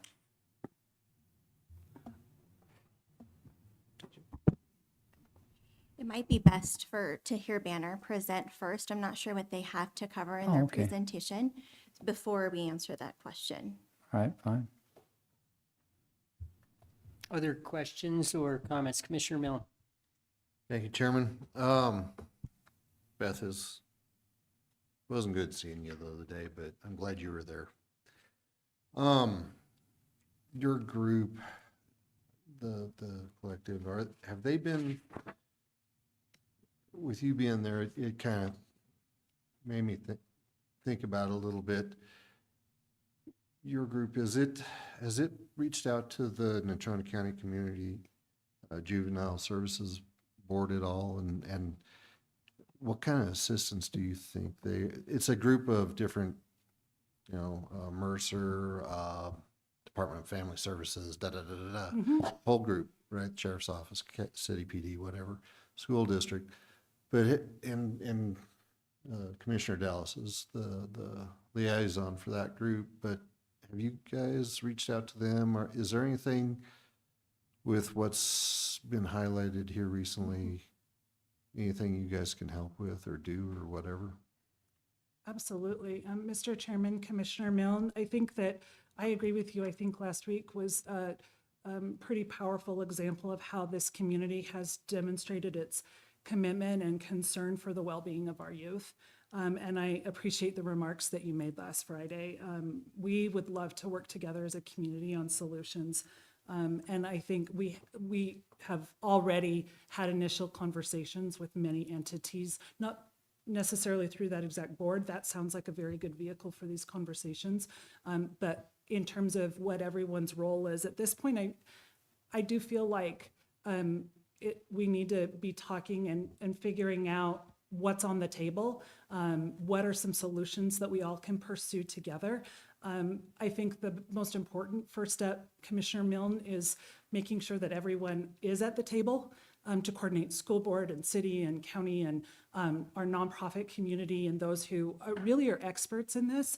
And I think that some of the things that you heard the sheriff talking about that we're doing at the with those who are incarcerated or in transition, homeless, et cetera, that what we're calling the Natrona Council on Safety and Justice, that's like a big group focused on those populations. I think there are some good models that we could pursue for these concerns that are front and center in our community right now. I think that board would be a really good vehicle Great. for you guys to reach out to get, they're already doing a lot of fantastic work. And so they need a lot of support and help in moving things along. Commissioner Dallas could probably give you their contact or whoever's contact. I'm not sure who is the chairman of that board at this time or anything like that, but. Thank you, Commissioner. So thank you for coming in. Thank you for being a big part of our overall health care and health system in the county. You guys have an extraordinary asset base. I think you have a good board. I think you've got all kinds of upside. I think that you have quite a bit of responsibility too because of that asset that you manage, and I understand your philosophy in the management is you're trying to do it differently than foundations more commonly, more typically do in terms of the level of involvement. I just would hope that you continue to try to be as all-encompassing in your approach to healthcare in this county. I understand there's a banner component. I understand that there's a youth mental health component, and I think that kind of ties into the events of this most recent past week. But I think it's something that the collective has a responsibility to adapt to the greatest needs at the time. And over the years, I think that's going to look different. I think that there's always going to be a baseline amount of work to do over at the hospital with Banner, and also with respect to youth mental health. But as we've discussed, or as I've mentioned before, I think there are a lot of other areas, including some additional work with Banner. And I just would ask you and hope that you do continue forward with looking at it more holistically. So thank you very much. Great. Mr. Chairman, thank you for that feedback. Very much appreciated. You bet. You bet. Thank you.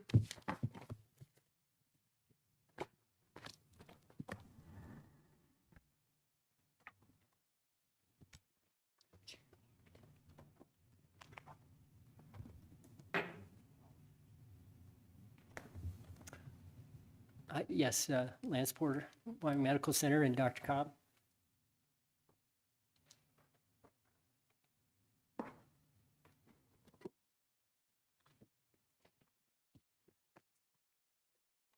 Too big for this spot. Chairman. Yeah, right. I'm too short for this. There we go. All right. All right. Welcome. Nice to see you again. Thank you, Mr. Chairman. Thank you, members of the commission. Grateful for the opportunity I have to be here today and make this presentation on behalf of Banner Wyoming Medical Center. And first, just take a moment to introduce the gentleman on my right. Dr. Steve Cobb is my new Chief Medical Officer. Dr. Cobb has many, many years of physician executive leadership and working with a lot of different healthcare systems in Colorado. So brings a great perspective and, again, physician leadership to our team. Has been an absolute fabulous addition to our senior leadership team at Wyoming Medical Center. So wanted you to know who was here at my right.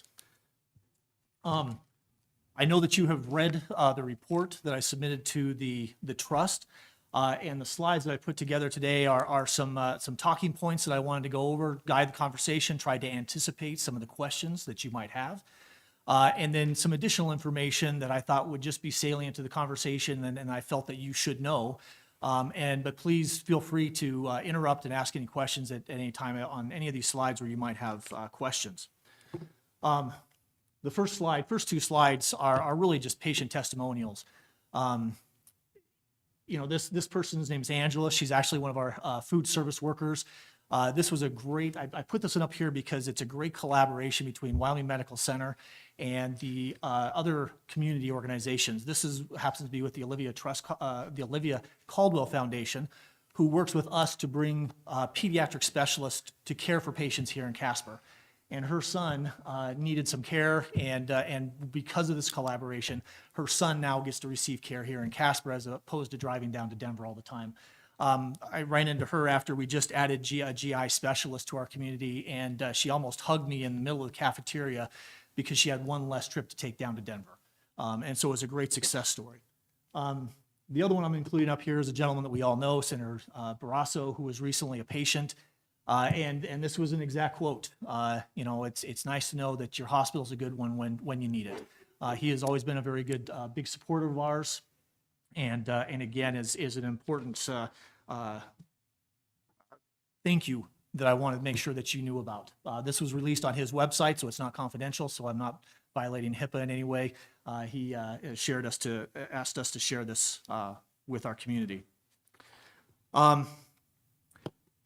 I wanted to talk about the use of the annual contribution. You'll notice in the first slides that Beth presented, that while we have not fully spent, we have allocated the money that has been promised to this community. And I just want to make sure that you knew that, that by saying that that money's been earmarked, it's not going to be spent on anything else. The reason it hasn't been spent yet is because a lot of these things have long lead times. You just can't go down to the local hardware store and buy an air handler. There's lead times from the manufacturers. And then oftentimes you're dealing with designers, construction, architects to make sure that it's done correctly, and then engineers to make sure it's balanced correctly.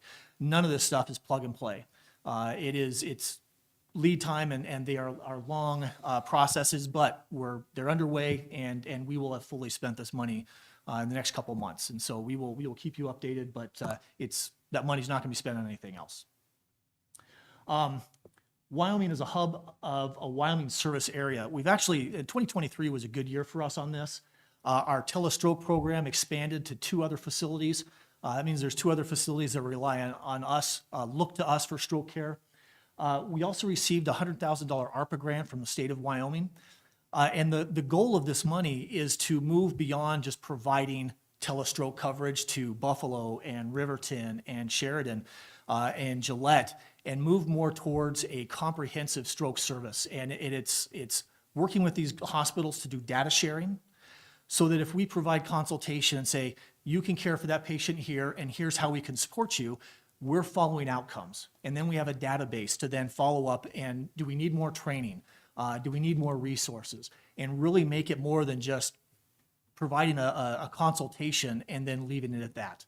And so that actually kicks off this spring as we're making site visits and getting these hospitals on board with going beyond that, going to the next step, and actually doing data collection and data sharing on outcomes.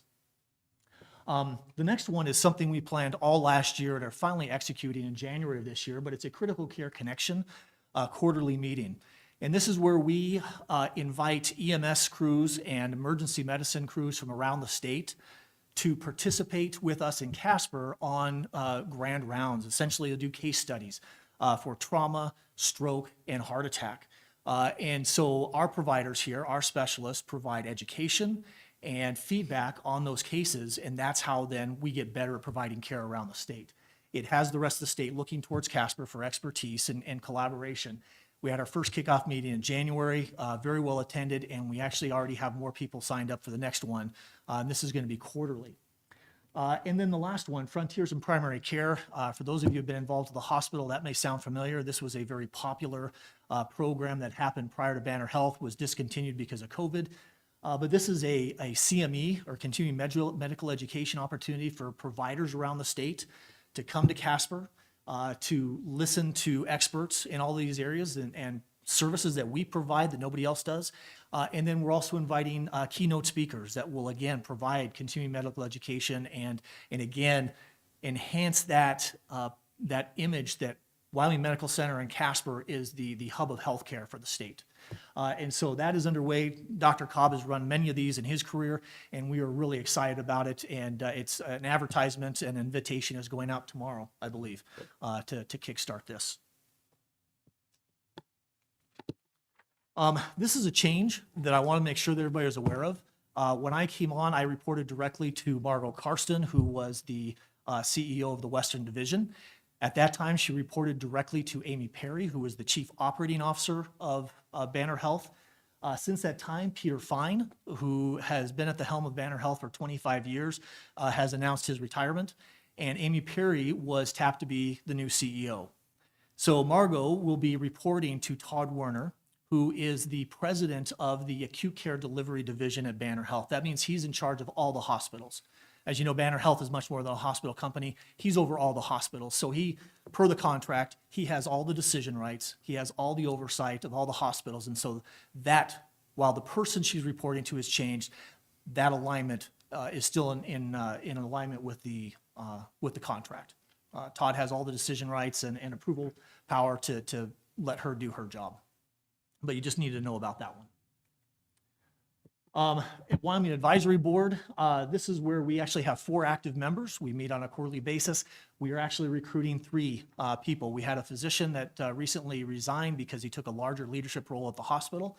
And we had another member that developed some health issues and actually left the state. And so he attended one meeting, and then well, we didn't hear from him. So we're actually recruiting 3 more members. So if you know of anybody that would like to be part of that and get a regular update on the status of the hospital and be a part of that committee, we would love to entertain that. Thank you. Let me just jump in for the public. Can you just explain just briefly what that advisory board does so that people might have an idea of someone who might be a good fit? So the advisory board is what I liken them to is really eyes and ears in the community. So on a quarterly basis, they come to me with things that they're hearing in the community, questions, concerns, rumors, that then I can help answer and make sure that that information gets back out in the community. As we go over strategic ideas, they're a sounding board. So as we talk about expansions in service lines or how we're going to respond to changes in the way we provide care, they're a sounding board. They listen, provide feedback. And then also, they're not a fiduciary board, but they help us to make decisions by being that community-based decision-making. Of those 3, one has to be a physician, because that physician voice is very important, but the other 2 can be community members. The next one is collaboration with hospitals across Banner's region. I think this is an area where we saw some real success. As you know, last year we became the only level 2 trauma center in the state of Wyoming, and certainly the only level 2 trauma center that was certified by the American College of Surgeons. And you can see the numbers there. We jumped from 122 transfers in 2022 to 160 in 2023. I expect that program to even continue to grow because in the last year we've recruited Dr. Kautza, who's our new medical director. He came to us from a level 1 trauma center in Pittsburgh. We've recruited Dr. Manley, who is a new trauma surgeon. He'll be joining us this summer. And we continue to hire PAs as part of our trauma service. We went from having doctors on call to a true trauma service. And so when you receive surgery at our hospital through trauma, we now have even an outpatient clinic. You're followed by the trauma service in the hospital, but now you're also followed in an outpatient clinic. So it's a continuum of care with the same providers and really has been enhanced. And the numbers are showing that we're earning the trust of the hospitals around the state of Wyoming and is really something that we're proud of. The other thing that we've done, I talked about the additional sites for our stroke program, the $100,000 ARPA grant. We also hired a regional EMS director. As you know, many ambulance programs across the state are failing and shutting down. And so we thought, what can we do, even within Banner Health, to have some synergies and some collaboration amongst even our own ambulance services. Wheatland has one as well. And so we hired a regional director to be over that. It showed some promise, but then this gentleman developed some health problems, cancer, and needed to relocate to another community. So we're going to relook at that and how we can do that. We've rehired a manager for that, for local EMS, but that is something I think where we have some significant opportunity. It showed promise. You just have to find the right person, not just operational, but strategic thinking about ambulance. And we'll continue to look at that. And then we're also looking at networking events between GYN oncology and lung cancer teams. These are services that we do not currently provide here, just don't have the population base or the specialists, but we are working with specialists in Colorado, how they can come here to provide care, where it can be provided here, and then return after they receive surgery in Colorado, and then come back for follow-up treatment. So again, finding specialists to come up here on an interim basis or on a temporary basis to provide the care that can be provided in Casper.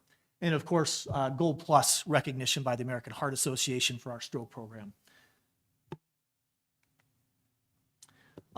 Maintaining essential service lines. And I want to spend the most time on this because you probably have the most questions in this area. Neurosurgery. We are still looking for a full-time neurosurgeon. We have a half-time neurosurgeon, Dr. Stanley, who is exceptional, but is part-time, and we're filling the rest with locums. I think that we've heard from the community that we just need to offer more money, and we'll find candidates. And I can tell you that in this situation, money is not an issue. We've had 3 candidates, all 3 of which wanted contracts, and we're fine with the compensation model that we had. 2 of those candidates, though, as we did background checks and as we did reference checks, we decided they were not good fits for the community or the hospital. when you're recruiting a neurosurgeon, you can't just look for a warm body. You have to find somebody that not only has the skills, but also is a good fit. And so we are taking our time. We'll find that right partner. We've got good compensation model, and we continue to get candidates. It's again finding the right person. Neurology and stroke, we continue to partner with Blue Sky, both at this hospital as well as our spoke sites. And we are lining up site visits with those spoke sites in the spring. We go there, we say, what else do you need? What additional training, equipment? How can we better collaborate? And we'll be proposing this outcomes data sharing program with them at that time as well. Cardiology, our EP lab is under construction. This has taken a long time, and it's taken us a long time to work with Wyoming Cardiopulmonary to recruit an electrophysiologist. Excuse me, what's an EP lab? Mr. Chairman and County Commissioners, thank you for that clarification, Commissioner Laird. Electrophysiology. So these are the electricians of the cardiology world, pacemakers, ablations, things like that, as opposed to stents. Thank you. Again, that is a $7 million project that is underway, and we continue to partner with Wyoming Cardiopulmonary. The nice thing, though, is this could turn out to be a long recruitment. But the nice thing, though, is in Greeley at Banner Health in Northern Colorado Medical Center, they have 2 electrophysiologists that are willing to come up here 4 days a month. And then as soon as we recruit our own, they'll be able to step away. So we're investing the money. We've hired EP staff, but you can't just let those things sit while we wait for the right electrophysiologist. So we have doctors. Benefit of being part of Banner Health is we have those doctors willing to come up here, care for our patients here, treat our patients here, and then just be ready to step back into the background once the new EP doc comes on.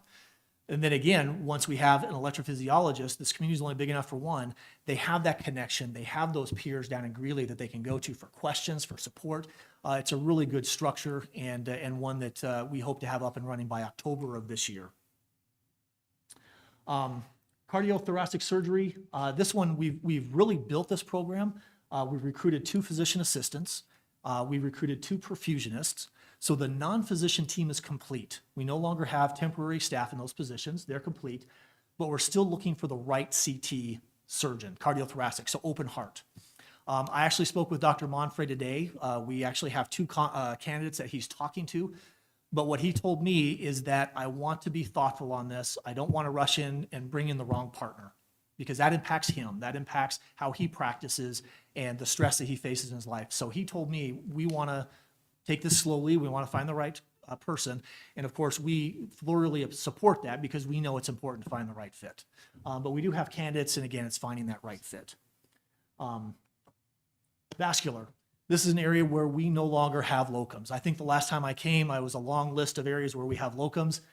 Vascular, we no longer have locums. This was a partnership with Casper Medical Imaging to bring 2 high-quality vascular surgeons here. I think you can ask anybody on our medical staff at our hospital about Dr. Ellerheim and Dr. Kaslau. They are well-respected and highly talented vascular surgeons.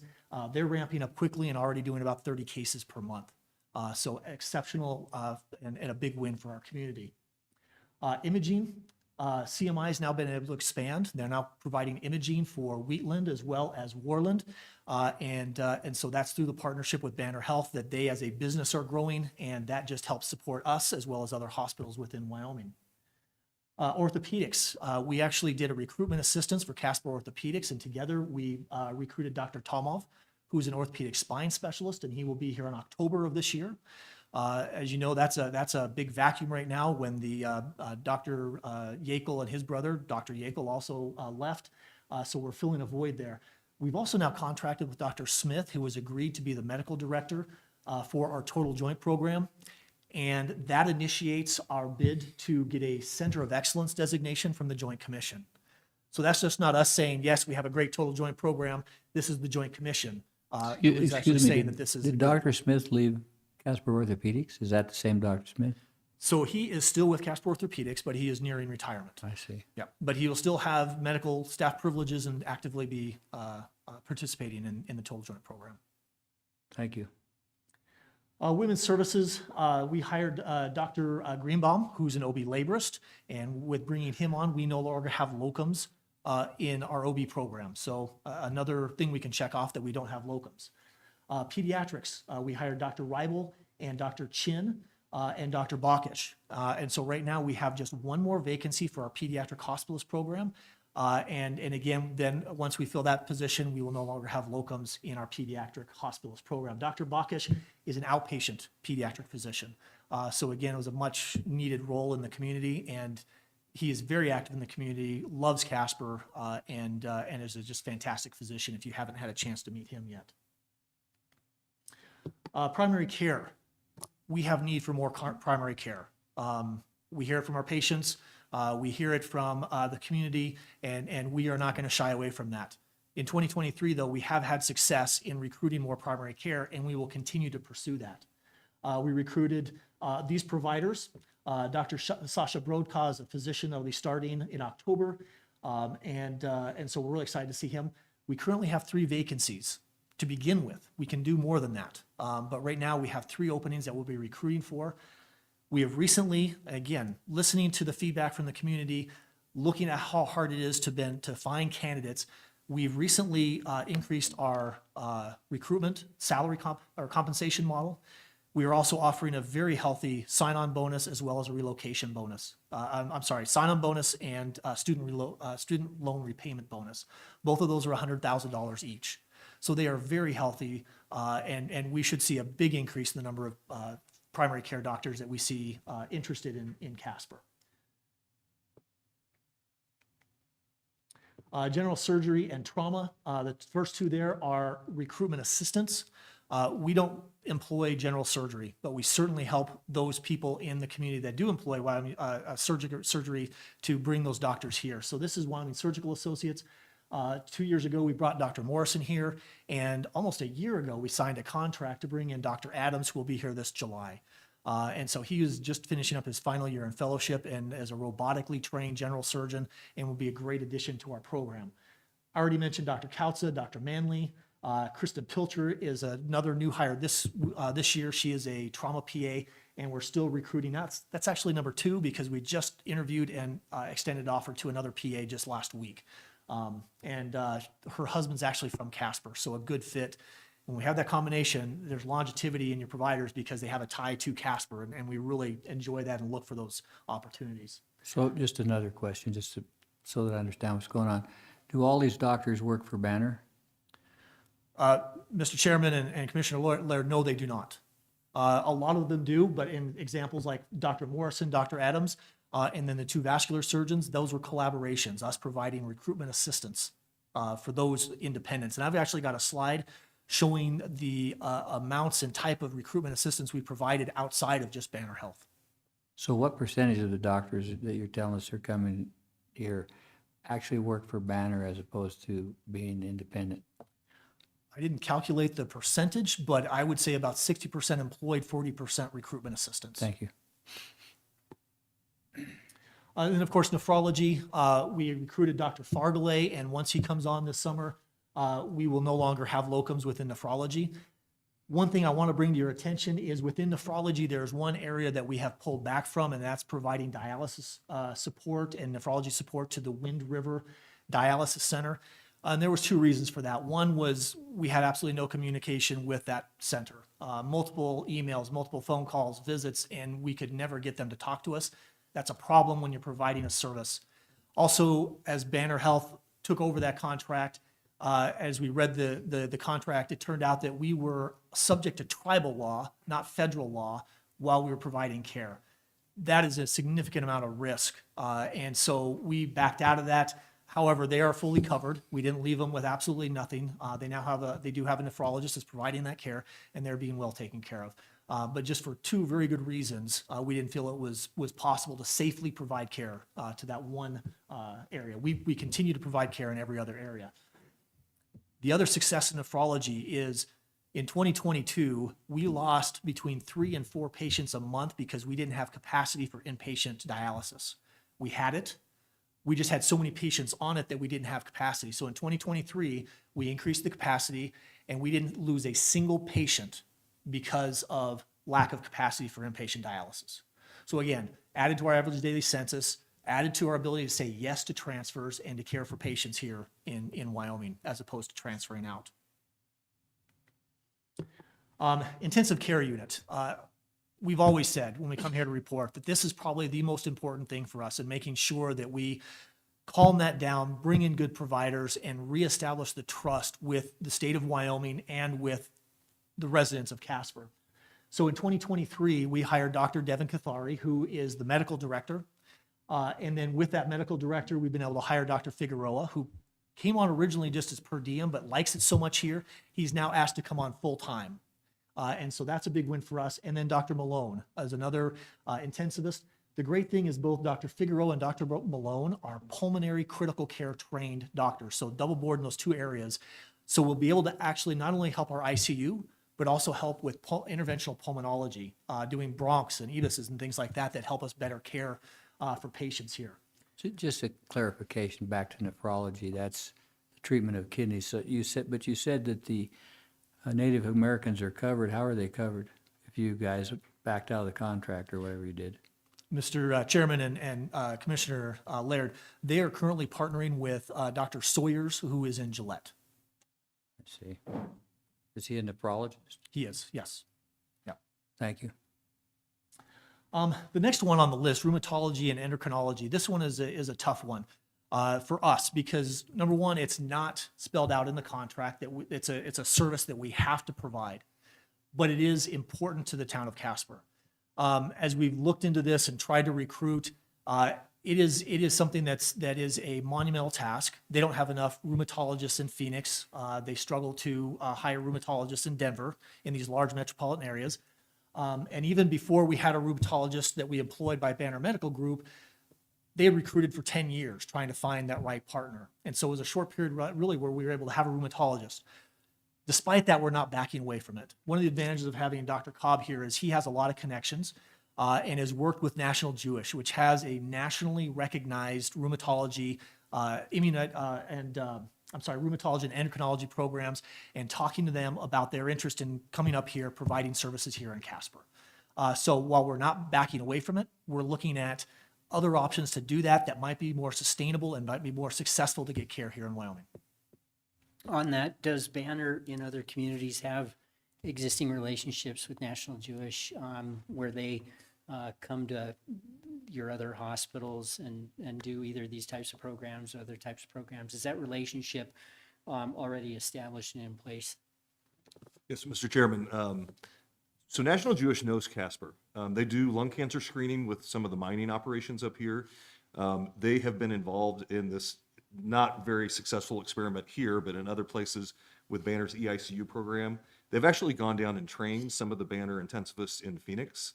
And so they know Banner and they know us as a community, and they're very interested. They've wanted a community where they could come and invest and do this kind of work, and they think we're ideal for that. So they're working on a proposal for us. But there isn't a rheumatology or endocrinology program with Banner and National Jewish in another hospital? Or National Jewish, really outside of Denver. This would be the first time they did this. Mr. Chairman, I know that the hospitals down in Colorado for Banner Health struggle with rheumatology and endocrinology coverage as well. So if we can make this successful, this might be something that Casper can lead the way and actually benefit other communities.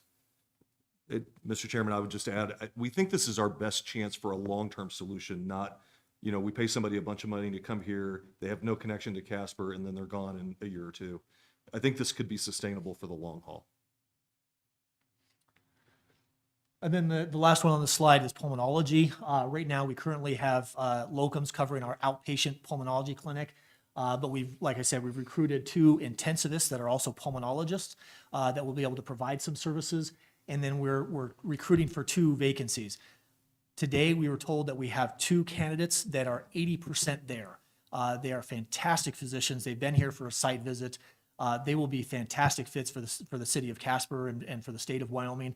And we are just so close to signing them. And hopefully by the next time we meet, we'll be able to give you some good news on this one as well. That's a big need for the community and one we've been working hard to get good candidates. Commissioner Laird, you asked how we help independents. Here's a list of independent physician practices that we have helped bring doctors in. When I first got here, I met with all of the independent specialty practices, and one of their biggest worries is that Banner Health would hire our own specialists and put them out of business. My commitment to them was that we would not do that we would want to continue the good partnerships and then assist them in growing their practices. And you can see there where we have provided that assistance financially, as well as being involved in interviews and helping these candidates feel welcome here. So that's a total of $2.8 million that we have invested in other practices outside of Banner Health. Are those loans or what? So, Mr. President and Commissioner Laird, they are not loans. There is a commitment for that practitioner to be here for 3 years, which is good for us. There needs to be some kind of teeth, and if they leave earlier than that, then the practitioner has to pay that money back, not the practice. Okay, thank you. Commissioner Laird, one thing I would add is the commitment is to the community. They could leave the hospital, they could leave Banner. They're committed to the community itself, which I think is an important distinction.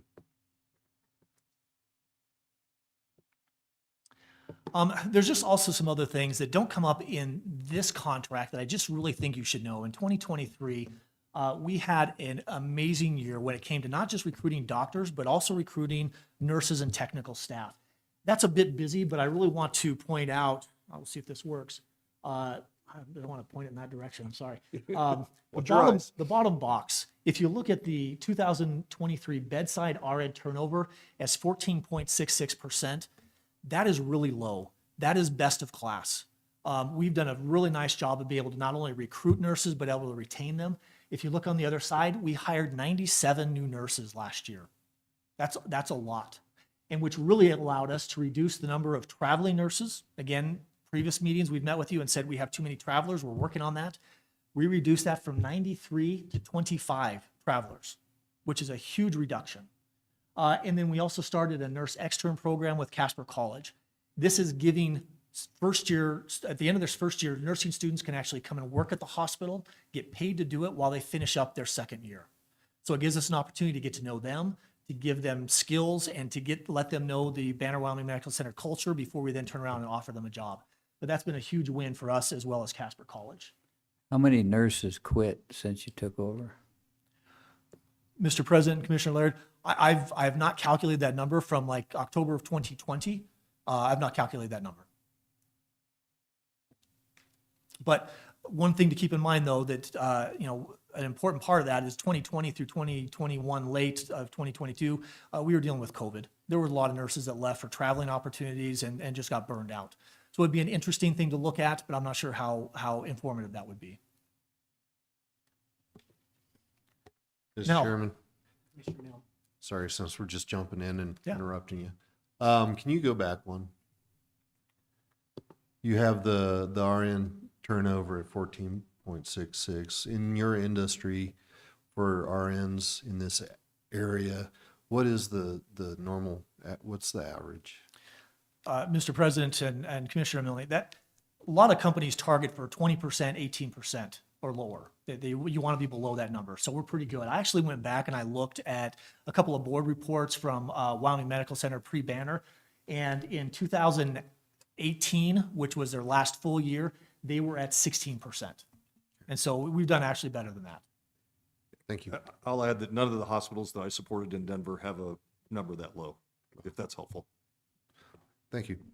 I just wanted to clarify, didn't you say that it was okay if we had a question just to jump in and ask you? That's what I thought, thank you. You must not have heard that. I know. So you have to ask the question then, why were we so successful?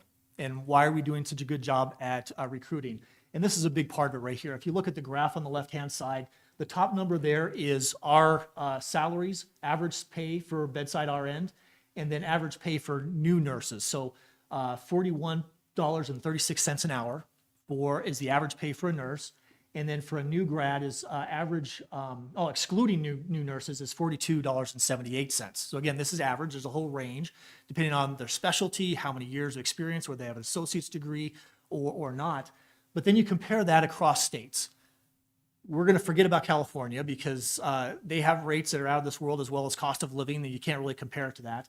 But you look at Nevada, Arizona, Colorado, Wyoming, and Nebraska, we are very competitive. Especially when you look at Wyoming, we have the highest pay rates for nurses in the entire state. And then we always look at Colorado because that's where our nurses can easily go, is down to Colorado. we are very competitive with those organizations. We offer very competitive salaries. And then in addition to that, the second graph over there is sign-on bonuses. Let's refer a friend. And so when one of our team members refers a nurse or an x-ray tech or a CNA, and that patient signs on, they then get a sign-on bonus. Half of that's the first year, and if they stick around for a year, they get the second half of that. It's actually gone really well. We've paid actually quite a bit of money for these kind of refer a friend things. And the nice thing is you're not going to refer your friend if you don't like your own job. And so, especially if you have to stick around a year in order to get the full amount of money. So those have been very, very successful. Then you also have to look at how Wyoming Medical Center handles pay raises. For the last 3 years, and now we are just about to start our 4th year, we have provided annual merit raises. When I came here, my senior leadership team told me that the Legacy Wyoming Medical Center had not given raises for 3 years, that they weren't in a financial position to do that. Banner Health has done that for 3 years and is already going to do it for 4th year. The other thing that they do is they do annual equity assessments. So it's all about being competitive. And if you're not competitive, you lose staff. And so Banner assesses everybody across the board.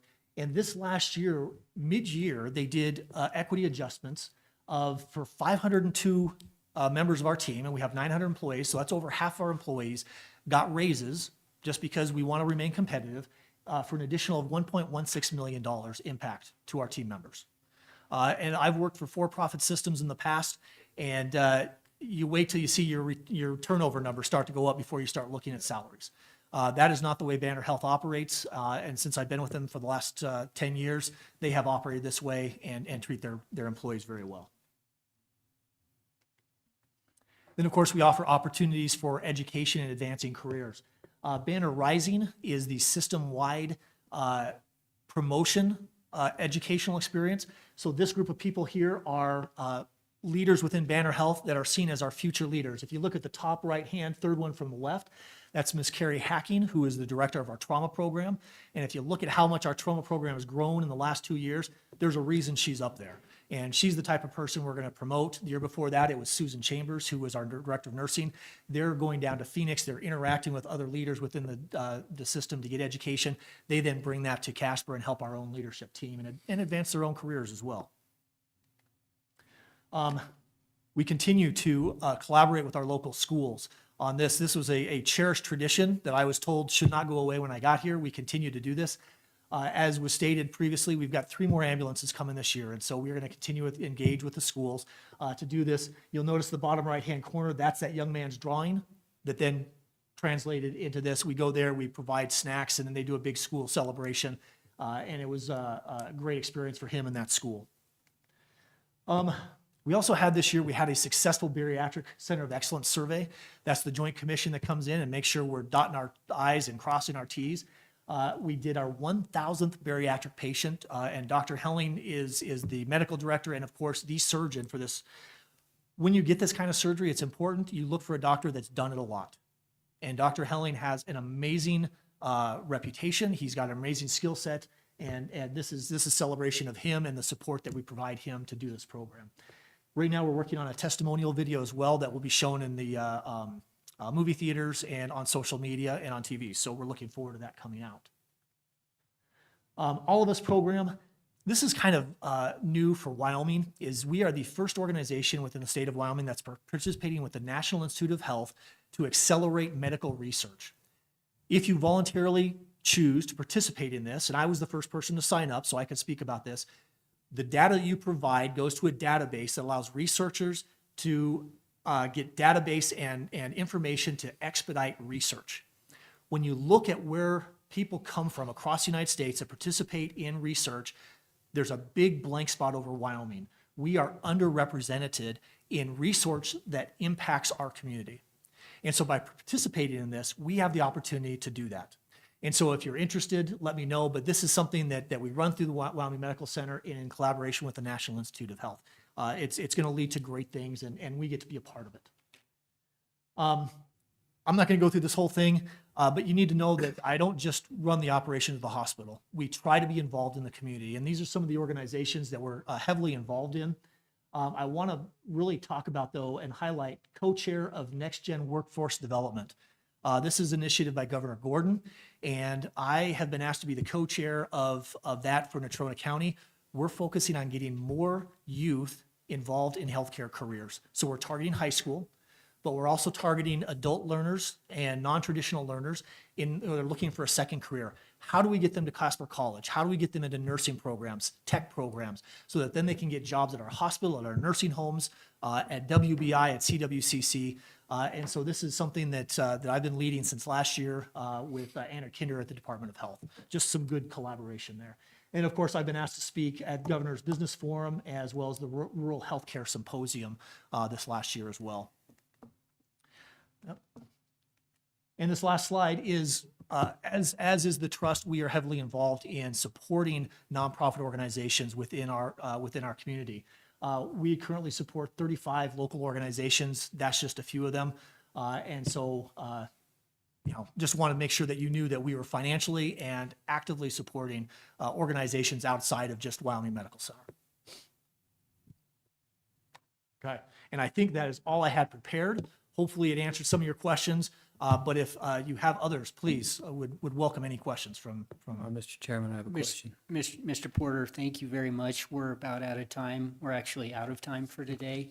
And I did see Mr. Bell here. He's one of the board members for the Memorial Hospital Board of Trustees. So I wanted to give him at least a chance to say hi.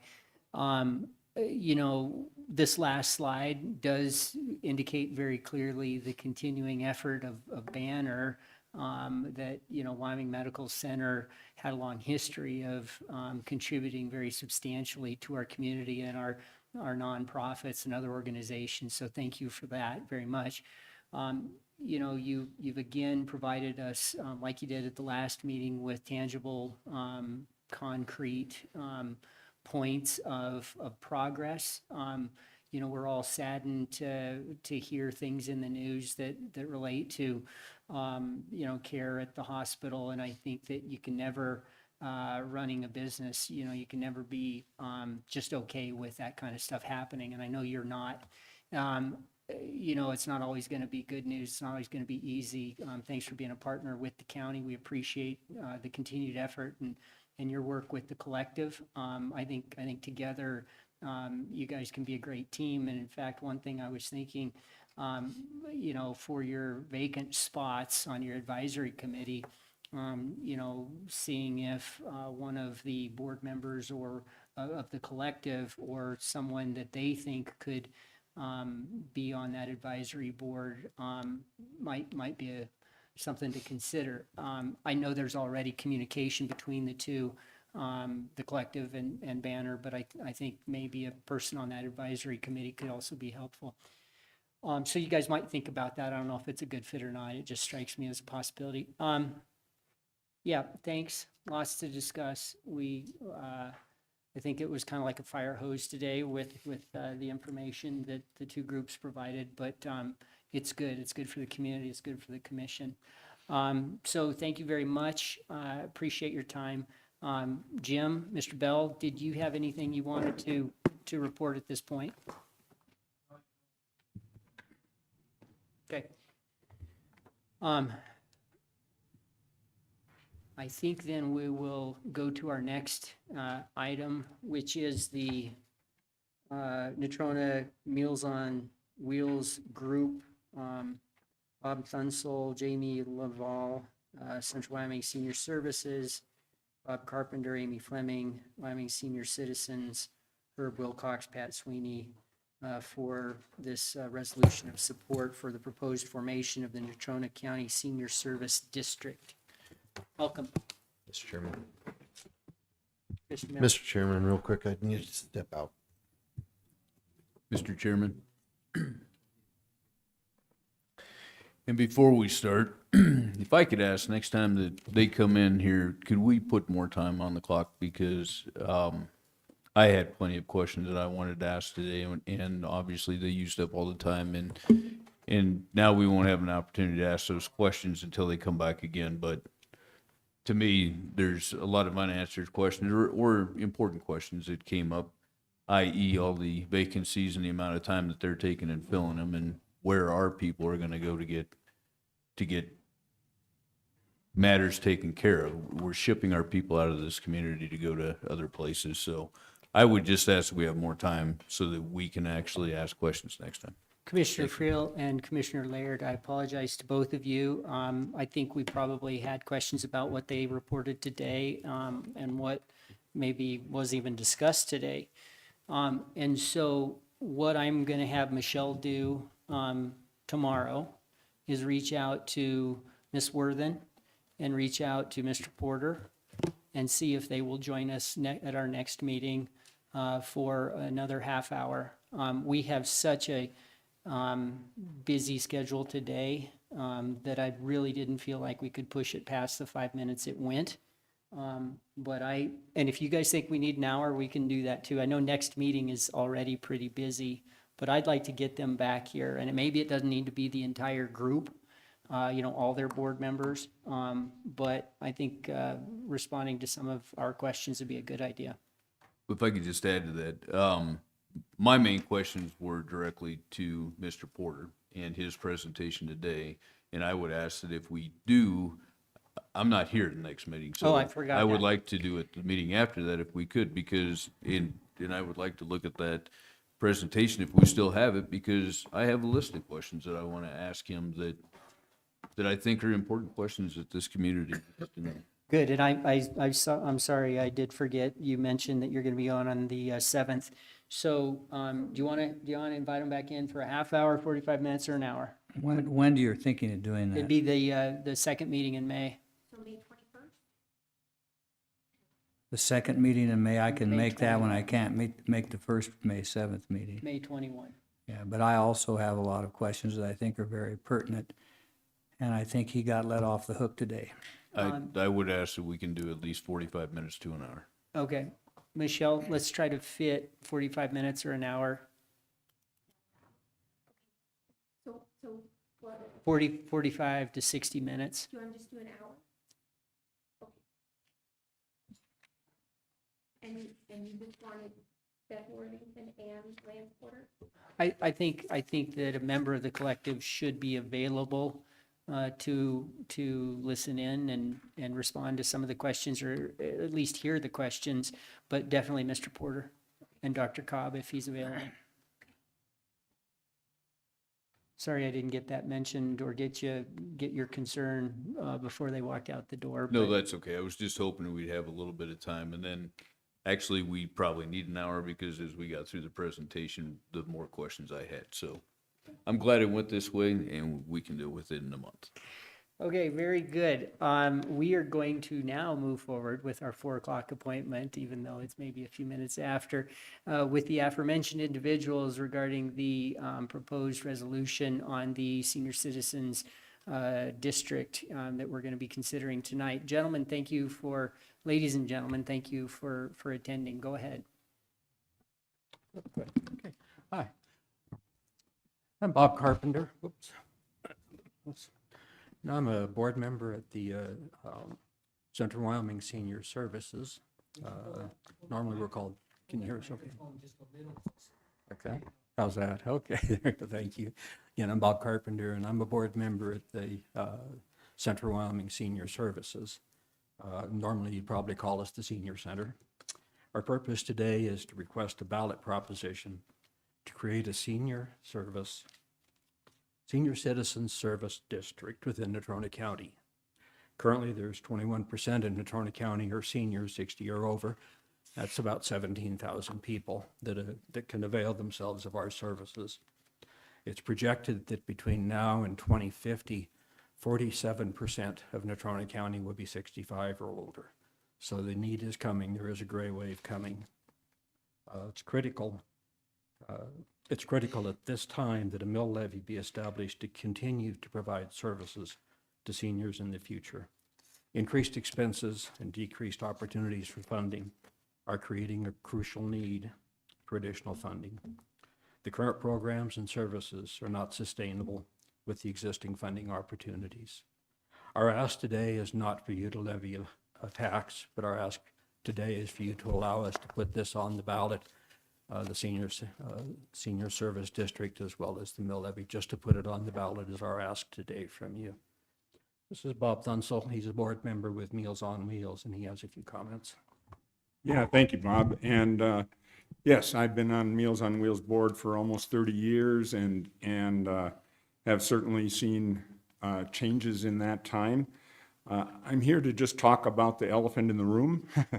Everybody is mad about property taxes in the state, and that would seem to be a time that we should not introduce more. But that doesn't take away from the fact about how our funding sources are getting less and our expenses are getting more. I started delivering meals 25 years ago at Meals on Wheels, and we were delivering 200 to 250 meals a day. Now we're delivering 750 meals a day, and it's going up all the time. So the need is definitely growing as time is going on, and our funding sources are getting reduced. And so to be able to continue the level of service that we're at, we're going to need to have additional sources of funding. But we know that the state is addressing the tax issue, and we find that another mill levy will cost $1.58 a month for a home of $200,000 in value. And that doesn't sound like a lot, and I know that people don't want to do that right now, but that doesn't take away from the fact that we do need to have additional funding to keep growing in the future as we're going to need to grow. I'm going to turn it over to Pat Sweeney. He's on the Meals on Wheels board as well. And we will talk about all the organizations that are being included on here and go from there.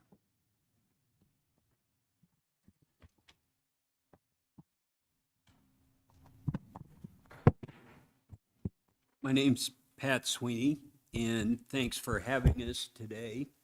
The need is great, and so in our presentation, I've got a couple of parts, but first I'd like to go through the state statute very quickly and why we're here, what it allows you as commissioners to do, and then our responsibilities back. First off, I am a homeowner in Casper, and the previous two speakers were homeowners, and definitely in favor of moving this forward. Title 18, Chapter 15, 101 provides, as used in this chapter, districts or special districts means a senior citizen service district organized under this chapter.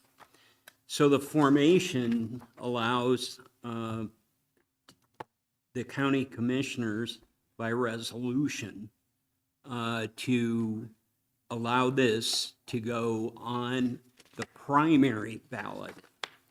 And that's important to note. And we have to have this to our good county clerk the first Monday in June. So maybe we're a little ahead of the curve, but with everything going on with elections, we thought that if to bring it in front of you at this point. The proposed name of the district is very simple. It's Natrona County Senior Services District. The description of the territory is, again, the entire county versus, a certain municipality. And the reason that I feel it's important to include the entire county is, yes, Meals on Wheels services Midwest and Edgerton in the northern part of our county. And so we feel that it's relevant for the entire county. So the ballot proposition and formation of the district, so it's very simple language on the ballot. Shall the Natrona County Senior Citizen Service District be established with a maximum levy of 1 mil is what we're proposing, not, it can go up to 2 mils, but we're asking for one mil to be imposed on the taxable property of the district. Yes or no? That's the language that we're allowing. And then another important point is if the levy is approved during the primary, we immediately have to turn around. We, as the organizers, at the general election, then the board of directors has to be elected. So we have already put in motion, and you'll see in the latter part of the presentation that they've already put in motion some of those tools that'll be needed to set that board of directors up. But those directors would be elected during the immediately following November general election. After that, then that's put into place and the district gets formed, and then the taxing authority actually comes back to you and to our assessor, and it starts with this next round, which would be in 25, which would be for 24. And then the statute goes on further and talks about, what the district body is going to look like and how the candidates file. And then it's also has to follow any of the same guidelines as any special district where the members would have to be bonded by state statute. So that's pretty much the premise of the 1815-101. And the last portion that I would point out is 1815-111 towards the back, which talks about, the different uses and possible expansion and how that comes about. So with that, I would turn it over really to the experts on this whole thing to talk about the impacts, unless I see. Mr. Sweeney, Commissioner North, Commissioner Laird have questions. Are they related to the statutory scheme? Yes. Okay, let's keep the questions just to the statutory framework, if you won't mind. Yep. No, that'd be great. And then we'll move on to these ladies for more of some of the details I think they're going to provide. All right, then Commissioner North. Representative Sweeney, thank you for coming this afternoon. I appreciate you guys coming all in here, and I don't think anybody disagrees the benefit that this provides. But my question is in reference to 1815-102. And you stated I, but my question is, why didn't you look at II in there where you could actually get the signatory requirements of elected or people that are registered to vote to actually put this on the ballot? Thank you for the question. Mr. Chairman and Commissioner North, so that's always a possibility. But as you well know, going out and getting, I don't exactly remember the amount of signatures we'd need countywide, but I'm guessing 4,000 or 5,000. And we probably should have started that probably last year in order to make sure we had enough. So I don't want to say we were lazy, but we felt this was a more natural process with our good commission. Well, it does take a lot of work, and I know that, but we have another incident that has rose to the surface in this county recently where they got 6,000 signatures in 4 weeks. Commissioner Laird.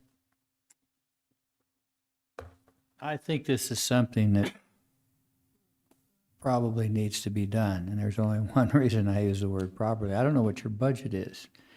When I calculate the assets of the county, and then I count the assessed value of the county, and then I had some other people look into it, it sounded like what 1% would get you maybe $2 million a year, 2%, $3 to $4 million a year, whatever. I think that's math is subject to discussion.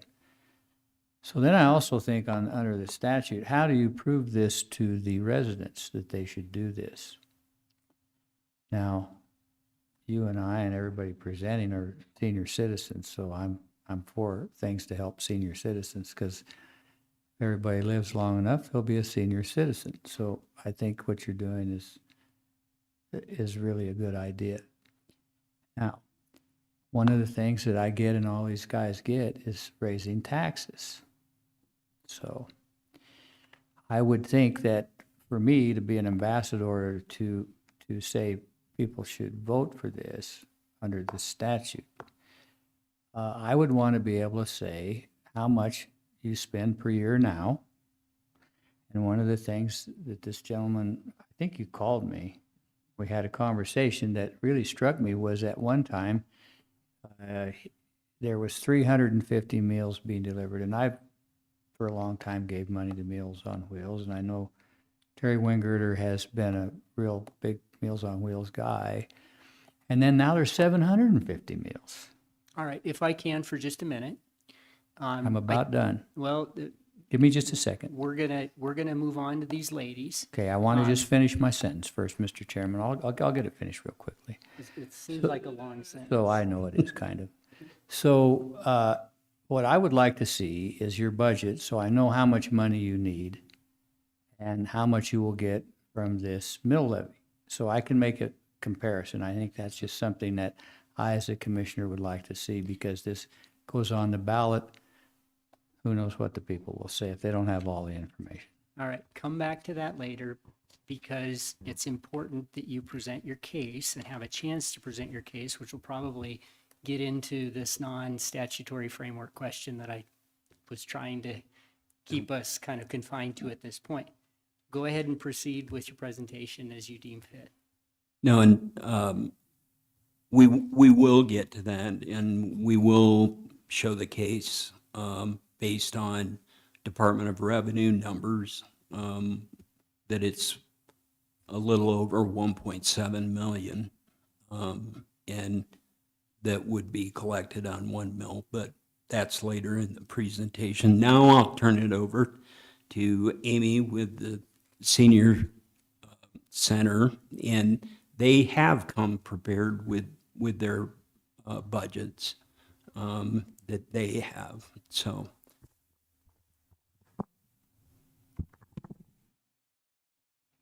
Hello, Chairman and County Commissioners. My name is Amy Fleming. I am the Executive Director of the Senior Center here in Casper, Central Wyoming Senior Services. I'm going to try. There we are. Okay, I'm going to point you to, in your book, it says impact, or up here. This is just some numbers of some of the things the Senior Center does within Natrona County. We serve last fiscal year 32,018 meals to 2,821 unduplicated seniors. These are the ones that are mobile, and we want to keep them that way. It's very important that we keep them that way. In-home services, 5,020 hours.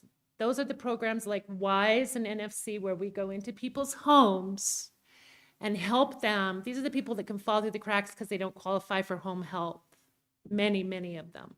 We go in and do light housekeeping, meal prep, personal cares, socialization, the basic services that you need in your home to stay in your home.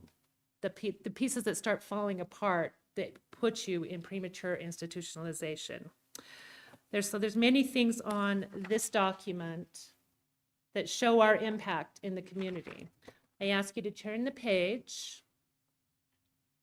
This is a bar graph, and we're going to talk about the senior center's financials for a moment. This shows our revenue compared to expenses and the significant difference between the two.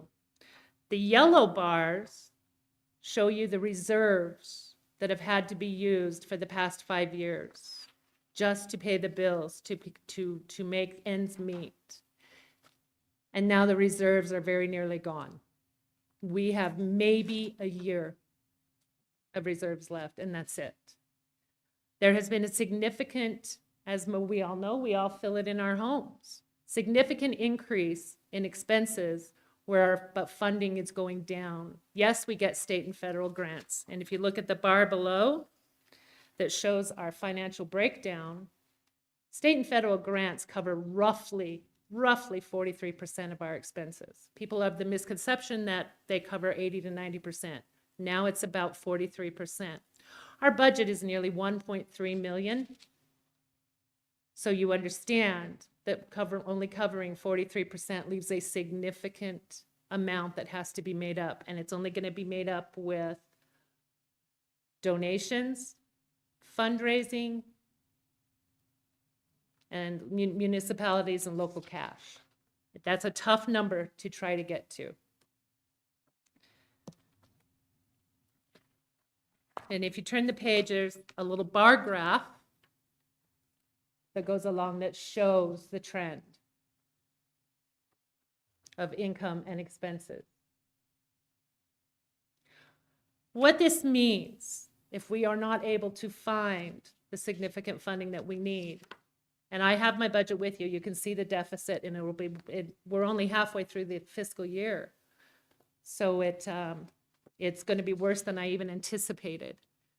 What that would mean for the senior center is, at best case scenario, a significant 50% or more cut in services and staff. We would have to put a cap on how many people can come and eat each day. We would have to reduce the amount of services we do in homes. We would have to reduce staff significantly. And let me tell you, that's a Band-Aid fix, because the state and federal grants base our grants on the previous 2 years' numbers, meaning how many meals we served, how many homes we went into. So in 2 years, our grants would go down even tremendously more.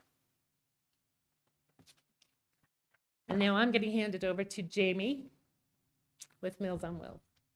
Mr. Chairman, I just had a question. What does the senior center provide? And I will get to what that's part, but that's our programs. What we do at the senior center, and I'll just go ahead and do this and we won't worry about it. We do congregate meals and nutrition education. Our WISE program, where we go into homes for the people that don't qualify for home health, which is one of the largest reasons people end up in nursing homes prematurely, is we go in and we do case management, light housekeeping, meal prep, personal cares, respite, and activities of daily living to help them stay in their homes. We have the National Family Caregiver Program. That provides also case management, light housekeeping, some of the same things, but it's triggered towards the caregiver of a loved one. We go in and take care of their loved ones so they can leave, so they can get out, so they can have some respite. We also have many things like durable medical equipment that we loan out. That we're loaning out probably 5 to 6 items of durable medical equipment every day. Wheelchairs, walkers, commodes. Our activities programs is what keeps people social and keeps their mind working. We have our chair exercise on Monday, Wednesday, and Friday mornings has over 60 people attend it. And they all will state that it helps them with mobility. The meals we serve and the meals Jamie serves through Meals on Wheels is oftentimes the only meal that person will get a day. Very good, thank you. Thank you. You're welcome. And we'll hand it over to Jamie. Okay. I'm Jamie Lovell, the Executive Director for Natrona County Meals on Wheels. I've been there 20 years as of next Friday. I've seen, like Bob Dunsell said, this program grow from 250 meals a day to 700, 750. All of these meals meet 1/3 of the dietary guidelines, like school lunch does, that are required for our federal grant funding. Of these meals, not only do they meet 13 therapeutic diets, but there's ground and there's cut up and there's puree. So someone who's older maybe has loose teeth and can't chew, we grind their meat for them. So it allows them to get the nutrition that they need. We do have 480 volunteers that deliver these meals. Without 480 volunteers that drive almost, well, if you add in the IRS value of a volunteer mile, it's over $3 million that they provide in services just to get the meals to their homes. But it's not just food. Think if you're home all by yourself from Friday night till Monday when the driver gets there, and you don't have cable TV, you're not on your phones because you think you don't know how to work them probably, and you can't use your laptop, and you live on $700 a month, you can't afford much of anything else. And that Meals on Wheels driver comes to your door that morning, they're going to be glad to see you because they've been alone for almost 48 hours with no human interaction. Now, we all think that would be great. I know I would like a weekend without my phone and without anything else. But when you're lonely and you're isolated, Meals on Wheels does more than just a meal. They provide that break. And our drivers go in and they'll say, oh, your meal's out, your paper's outside. Would you like me to get it? Do you need help with anything? Can I take your trash out for you? So it's more than just food for them. And then what if you lived far, far away from your parents and weren't able to check on them every day? Every night before we leave at 5 o'clock, we make sure every one of our clients is accounted for.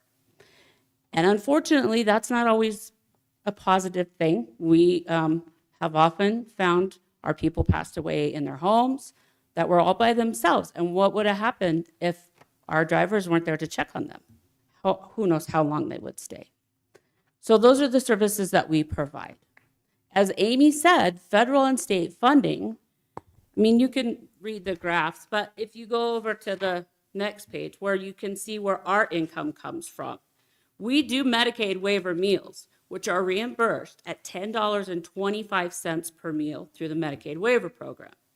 The federal and state program that we receive funding from, and this isn't in your information, this year we received $2.63 per meal through the federal government, the meals that were delivered 2 years ago. Now, 2 years ago, we delivered 191,000 meals in Natrona County. Last year, we delivered 208,000 meals in Natrona County, including the towns of Midwest and Edgerton. The federal government reimbursed us $2.63 per meal. Could you make a healthy, nutritious meal for $2.60? You couldn't. And the state has to match that. And the state matches 5%. So our state grant makes up 17 cents per meal served through our organization. And I'm sure Amy is about the same with her congregate meals, as we are funded on 2 separate parts of the Older Americans Act, but identically. The other thing is that we would never want to tell a senior that they couldn't have a meal. but that's where we're going. If we can't find other funding sources other than federal and state funding, we are gonna have to put a waiting list out. We're gonna have to tell somebody that they can't eat. And I don't know about you, but I personally don't ever want to tell a 75-year-old woman who just lost her husband that she can't have a meal. And that to me means more than anything else. But without help from things like mill levies or, we write grants and Wyoming doesn't want, there's not a lot of people that fund operating costs in the state of Wyoming. And unfortunately, there's a lot of corporations here, there's a lot of money here, but they don't live here and they don't fund here. And so we're here to just try and help. I mean, you can see our expenses go up and up and up. Our income goes a little like this just because that's how it works. Sometimes you get somebody like Mackenzie Scott that gives you $1.5 million and we use that money to upgrade our kitchen because we had 20-year-old kitchen equipment and it was failing. The other thing I want you to know is that we, as senior centers in the state of Wyoming, are not allowed to charge anyone for their meal. We are not allowed to ask them for money. So it doesn't matter how much money they have in savings or how much they don't, we are not allowed to ask them. We can lose our federal grants if we do. We can have a suggested donation, but we cannot ask them. If they say they're going to pay a quarter a meal and they don't, we cannot ask them. And that's a very important thing to know, how our programs operate. The other thing is we are not allowed to turn anyone away that qualifies for a home-delivered meal that's over the age of 60, unless we get to the point of, regardless of their income, how much their property's worth, if they qualify, we have to provide them meals. And so, we get a lot of people that think we're completely federal and state funded, and that is just not true. And that's my program in a nutshell. And how it falls into this is that we do provide in-home meals to keep someone in their home. And I'll turn it over to her. All right, let me tell you, we had another meeting in 5 minutes. Okay. I have postponed that one to a later date, so we're not going to do that one today. But you've got basically 20 minutes, including all of our questions, and there might be a few. So overall, that's what you're looking at. Go ahead. Okay. So I'm Herb Wilcox. I'm the Executive Director for Wyoming Senior Citizens Incorporated. We are a statewide nonprofit. We have 5 offices across the state, one of which is in Casper. You can look at the slide here and see the numbers and things that we do. We do a lot of different things. There are 6 programs in Casper where we help people. Our ask today is we are eligible as part of the statute, and we are not in the same position as what Amy and Jamie are looking at. If you look at the next slide, most of our funding is federal and state, but we are required to find match money, and we do have a waiting list of clients in our caregiver program and our senior companion program and our foster grandparent program. So for us, it would be the ability to help more people remain independent and out of long-term care facilities, or taxpayers in general. That's a win, because if low-income people go into nursing homes, long-term care facilities, most of them go on Medicaid, and we end up footing the bill for that. So I guess I don't really need to get into the slides that much, but the big key for us is that we're always looking for funding, and we need funding for match is our big key, and for expanding programs. And to date, this year, we went out and sought foundation money and grant money from the Wyoming Community Foundation, First Interstate Bank, Rocky Mountain Power Foundation, Wyoming Senior Services Board. We've had 2 Thankful Thursday events this year, and many, many individual donations. And that's where we stand with our funding and the money that we need. But this resolution in itself, as it stands, in my opinion, it was a great thing. Something we haven't mentioned is there are 8 other mill levies in the state, and I don't know if Amy's going to get to that in a minute. But so this is not just something that we came up with. This is going on, and I think the reason that we put this together So quickly is that Buffalo up in Johnson County just passed theirs. And when we saw that, we thought maybe that's something that we can do to help fund our programs and fund the seniors of Natrona County to continue providing services, to keep people in their homes living independently. So like I said, I don't know that I need to go through a lot. For me, it's a lot lower number, but it's just as important and just as impactful as what they're looking at. So, do you want to move on with the rest of the presentation, Amy? I'm going to take the time to talk about other districts, senior districts in the state of Wyoming. And I have known about mill levies and senior service districts for quite some time, actually. There are 9 other senior districts in the state of Wyoming. They are after your senior district tabs. A lot of them surround this county. And one of the things I worked on, that we worked on collectively, is getting testimonials, because as senior directors, we and Jamie, we all talk amongst ourselves often, all the time. And there is several I talked to on the phone that said they're talking about senior centers mainly, is they wouldn't be there without their mill levy. They'd have been closed. It's important to understand that Casper and Cheyenne are the only 2 areas in the state of Wyoming where Meals on Wheels is not part of the senior center, because they're large enough, they operate independently. But most others, they have it. They wouldn't be in existence without their mill levies. So we've included these testimonials after the testimonial tab. They're up here as well. I could probably even get more. But that's what I had at the time of printing.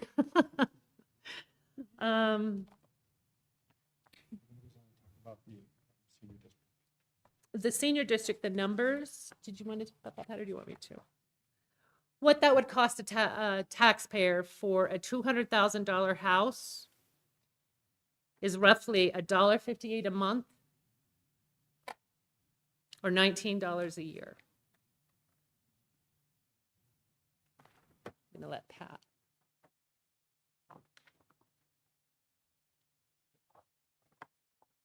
So,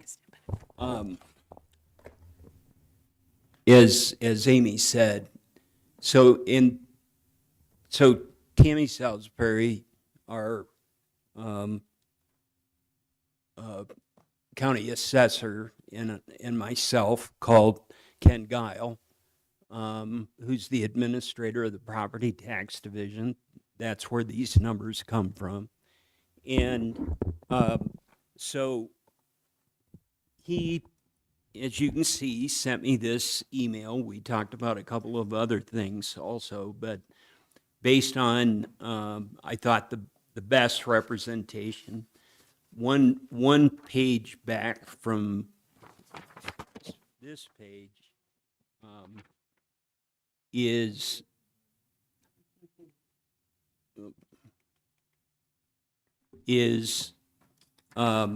where the numbers come from. And if you follow across, I've highlighted Natrona County. And That one's in there. Thank you. so the where the total county valuation comes from is one more page back, and the graph looks like this. And so this is showing, if you look over to total 23, total assessed valuation, that for the county is showing $1,707,287,297. So that's where the 1.7 million, 1,707,287 collection comes from. That's that number. And then going back to this chart, this is showing the current districts in Natrona County and the collections. So the first one you can see is Weed and Pest, then it's County Fire Districts, and then other And the orange box is showing a key to all the counties that have special districts. And the total special district taxes were $6,721,029. So going back to the calculation, we just simply used, what the calculation is on a mill based on Natrona County, and for a $200,000 house, which is my house, is, where this is based upon. And then total property collection is where the 1,000,007 comes from. Hopefully that clarifies that. Yeah, I had that number earlier. I was surprised at the actual valuation of county assets, which is 13.5 billion. And so then when you get to the assessed value, which you've so adequately produced, it brings the number. I just had really one question of you. What percentage of this money goes to salaries? That'll strictly be up to, if enacted, and we're,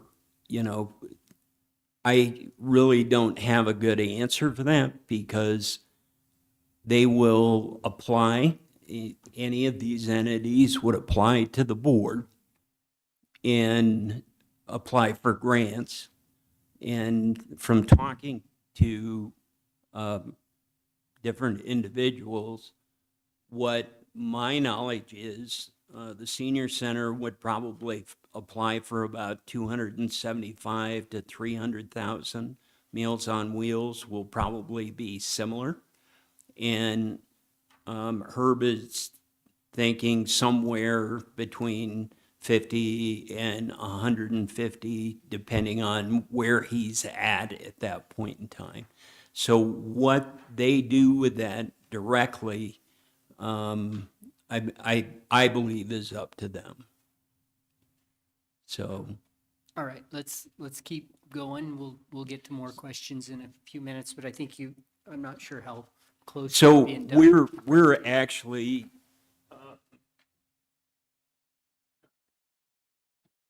so I was just gonna mention that they've taken the time to, am I going the wrong way? I'm going the wrong way. So they've taken the time to, there's some voter data that has been alluded to, and where there's statistics in there that are really interesting. But so they've taken the time from the other districts. They've kind of taken samples of what the possible application for funding might look like. And then they've also drafted policies and procedures for the new board, and also bylaws, and those are all included. Now, they haven't come up with these on their own. What they've done is taken a sampling of the districts, the existing 9 districts, and then included that. And with that, totally try to leave it open for any questions. Mr. Chairman, I just have a quick comment. I think it's a great project. I'm going to vote that you get it. Now, the big vote is the public. I like the fact that the public gets to vote on this. So I know you got a lot of work to do there, because our public is hampered with taxes. But I'm a believer, and they're the ones who should decide whether they put it on themselves or not. But I'm happy to give you the opportunity, because I think it's a really good program. I see in the materials you've provided, which are very thorough, and I know that you'll be providing this to the public, people who ask. I think it makes a compelling case. One of the tabs is the funding application you just mentioned, and to Commissioner Laird's question, on this application that the organizations make to the districts, they specifically, there's a line item here on expenses for staff salaries and for staff benefits. And I think that as I look at this application, I'm impressed that it kind of, it's very thorough. And I think that it kind of gets to this point, this concept, this important notion that all of us have talked about before on this commission, which is transparency. If these are the public funds, if the public is going to pay that $1.50 or $3 a month or whatever it is, we have to have confidence that it's being well used and well utilized. And in my couple years on the commission, I haven't heard comments about it being misused on these other districts we have, but I think there's a high bar there.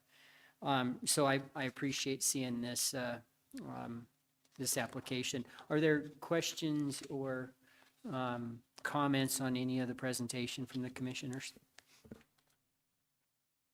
Mr. Chairman, if I may, I do want to note, as far as the deadline for me to publish this on the proclamation, if this were to pass, if you were to approve this, the proclamation has to be published no later than May 22nd. And with our current published dates, or the lack of, I should say, through the newspaper, I would need to submit the publication no later than noon on May 14th. So what I'm hearing is that if this passes tonight, you'll have plenty of time, but we don't have much additional room for error. That is correct. Your meeting on May 7th would be the last day. Good. Any other questions, comments, or concerns? Commissioner Friel? The only comment I would make is I echo what Commissioner Laird says. I think it's a great thing, and realistically, it's up to the voters to decide, not five of us sitting up here. So you got my support in moving forward. Commissioner Milne? Thank you, Mr. Chairman. Yeah, I don't mean to make it an echoing chamber, but I like the idea that the voters, the citizens, get to decide this. It's not us. We're giving them the opportunity. This packet is very well put together. Whoever put it together, thank you.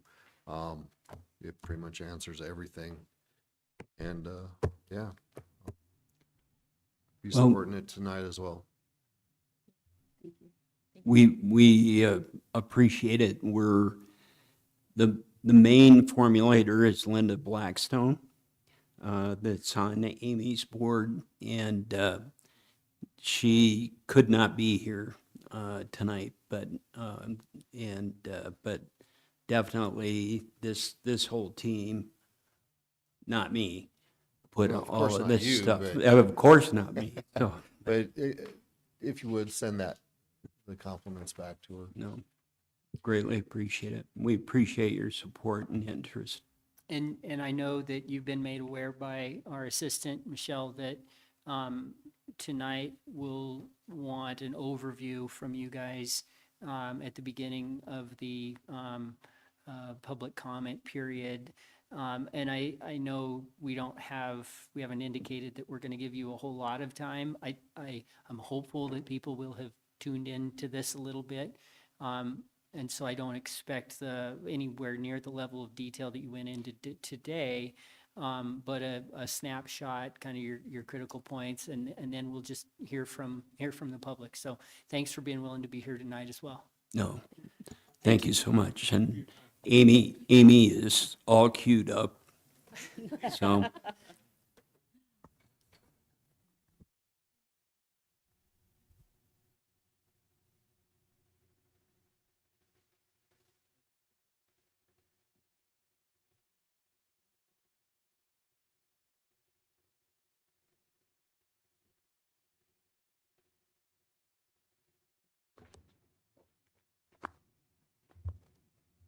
Heather, we're going to turn to you next. If you need a minute to collect yourself, that's fine, or we can just dive right into it.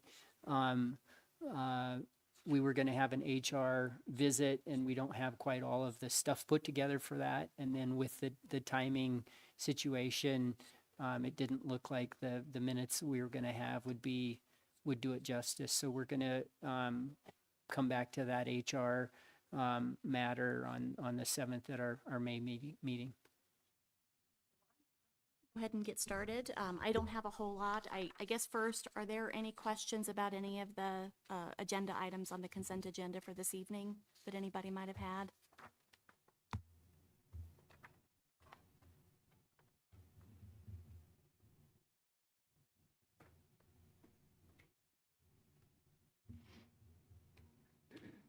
Commissioners, I printed off a copy for you guys because it did have the addition of kids. Sorry. No, that's okay.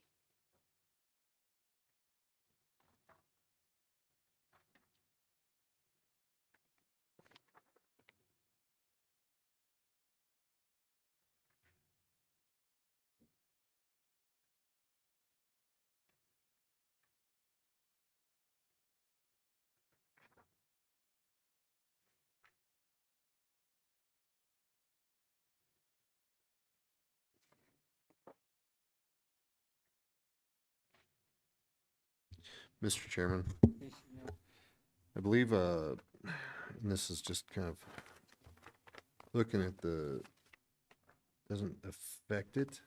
Item K, Michael was talking about how he will be able to use those LEDs in the shop building rather than there, so we should be avoiding the restock fee. This will just be to reorder and whatnot. That's correct.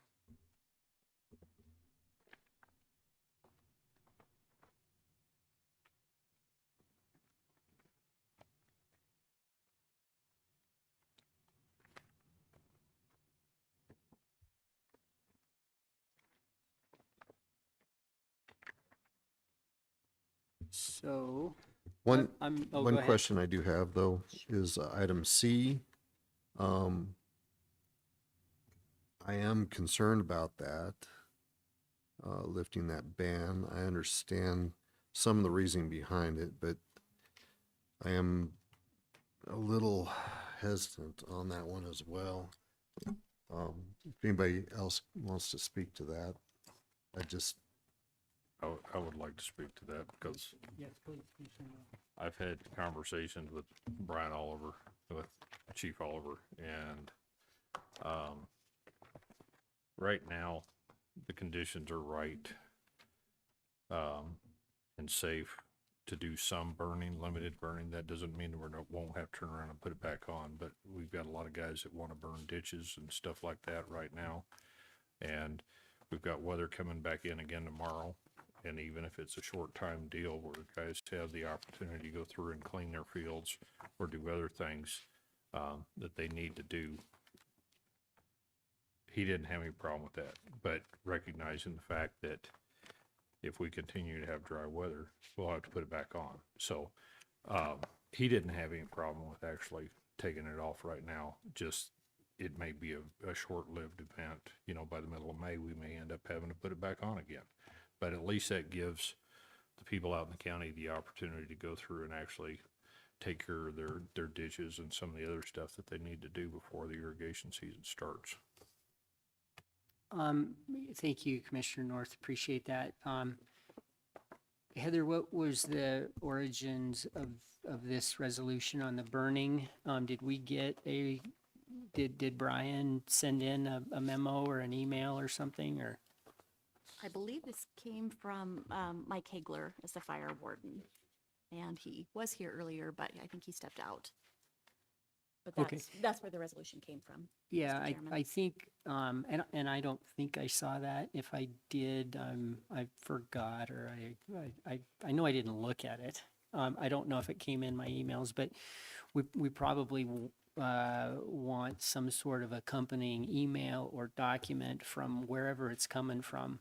Because a lot of times one or more of the commissioners will know something about it, but if we have our staff from our departments say, this is my recommendation, I think that's really helpful to the public and certainly to us. That's just kind of a little reminder. Any other questions, comments, or concerns with respect to the resolute or the whatever you call this, the consent agenda. Yeah, on the burning thing, I also did talk to Hagler about that, and he was going to talk to Brian Oliver before he even recommended it. So it wasn't just one-sided thing. It was did the normal process. So Well, I just want to make sure that was out there. No, that's fine. And the normal process is that we get at least something from our departments, wherever it's coming from. So we have a little more background as we work through our packets before the meetings.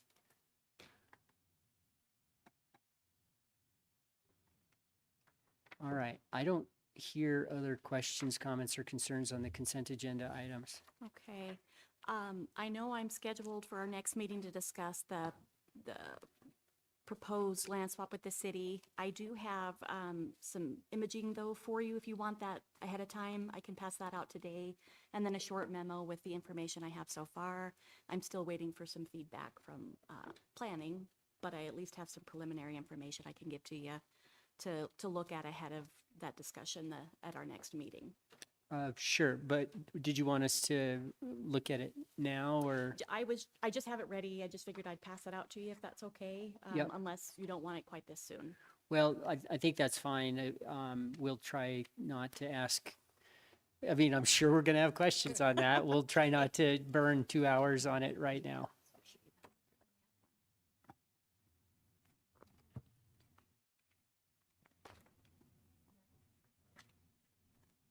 So commissioners, if you'll please review carefully the memo and these packets and whatever else Heather sends us in the days to come, maybe it's from planning. Try to come up with specific questions or concerns, and please, can everybody reach out to you directly before the meeting if possible, just so if it's, a minor item or just a matter of explanation, we don't need to cover that on the 7th. That would be great, Mr. Chairman. Yeah, if there's any questions or anything additional that you'd like me to have prepared for that discussion, that would be good to know. So, one of the commissioners reminded me today that we still do have a Casper Mountain Trail Center being built, and we still don't own the land. And we still, last time I heard, we're talking about a temporary lease agreement or use agreement with the city. And I know we were hopeful that this would proceed forward, but we still would have to, I think, go through some more public either notice or whatever before we can actually, finish this. So where do we stand, and do you still, I think we still feel like we probably need to ink that deal with the city? Yeah, so Mr. Chairman, our office has sent a draft, very brief, short-term extension of the underlying lease with the city for the mountain properties. We sent that to the cities some time back. I think generally they're in favor. I don't know that they've taken any action yet to approve that. I think there were maybe questions about the towers, the property with the towers in particular, and whether they want to go ahead and enter into that lease, including the tower property, or maybe cut that out. And I don't know the answer to that. But the last discussion I had, that was what was going on at that point. Okay, well, let's you and I at least circle back on that maybe into this week and see if we can push forward on it. I think that'll give everybody maybe a little more comfort, even though I think we feel like we're in a good place, generally speaking, on the land swap deal. Commissioner Millen? Do you want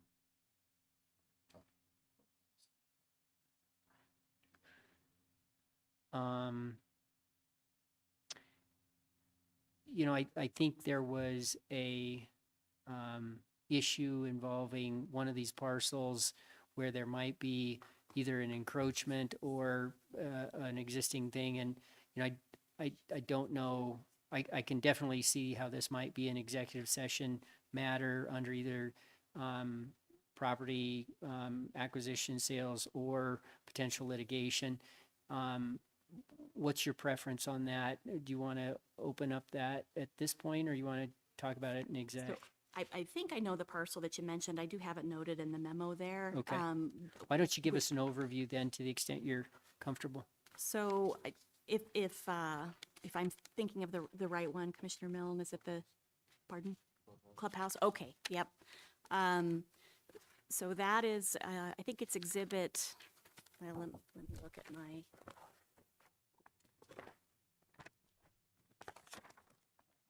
List here.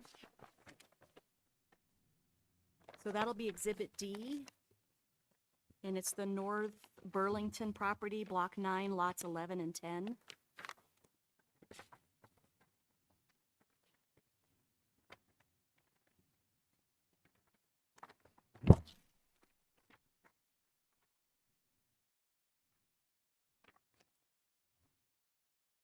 I didn't number these for you, so apologize, but it's going to look like this. This is the Eagle View pictures, this one here. D is in dog? Yeah, exhibit D.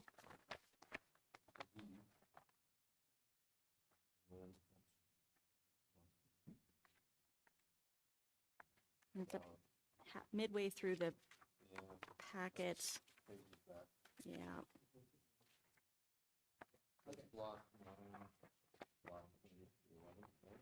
Yep, and then the street picture is this one, where it shows you that there is some stuff on the lot there.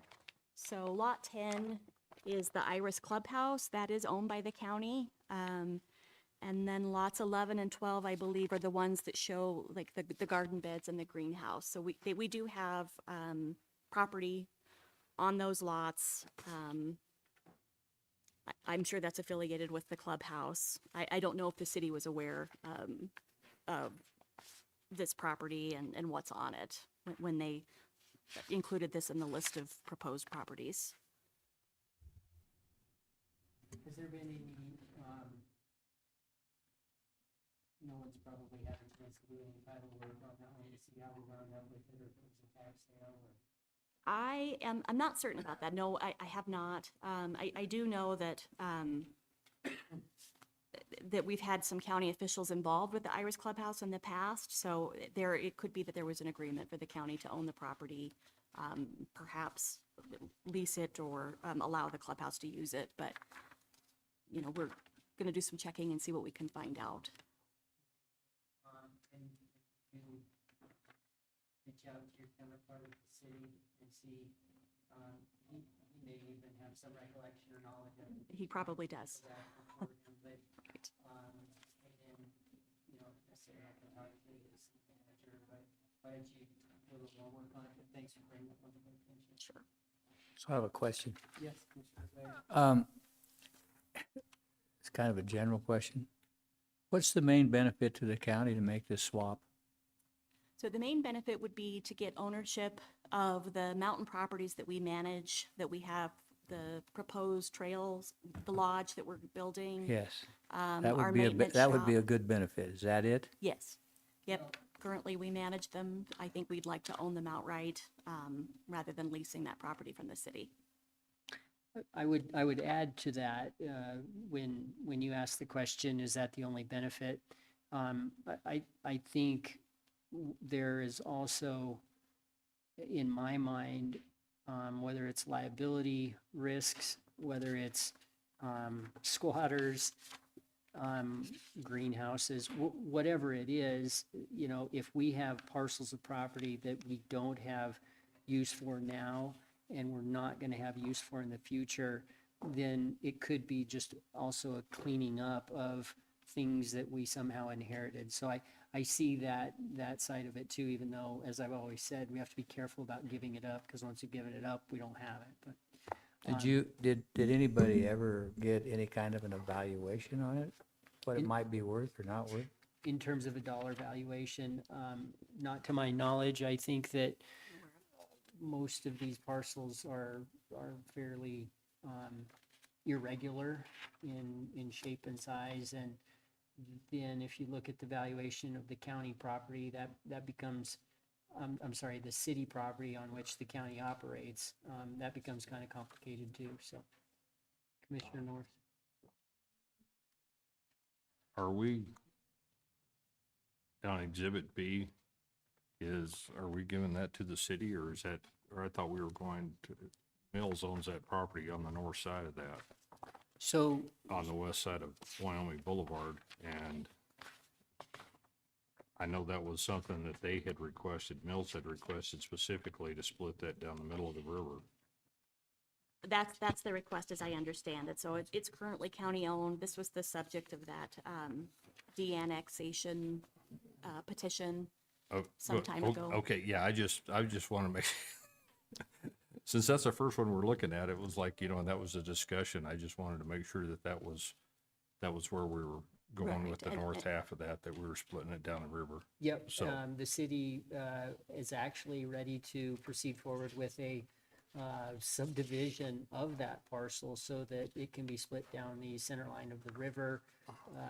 But I think that's just the entire parcel is depicted, which instead of having Well, a line through it. well, that's the reason why I asked, Yep. just because it didn't have any definition there of which direction it was going, so, Yep, that's a good clarification. okay. Okay, so let's set that aside.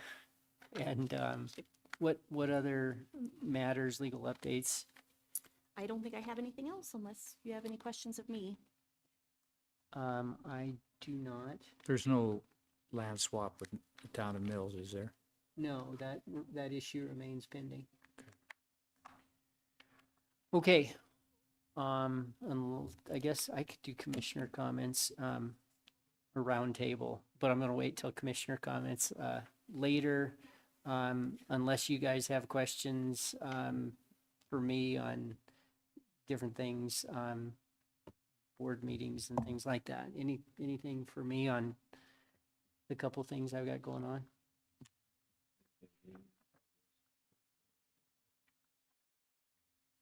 I couldn't hear you, Mr. Mill. Yeah. Anything new or any developments with the health department or the build? So let's see.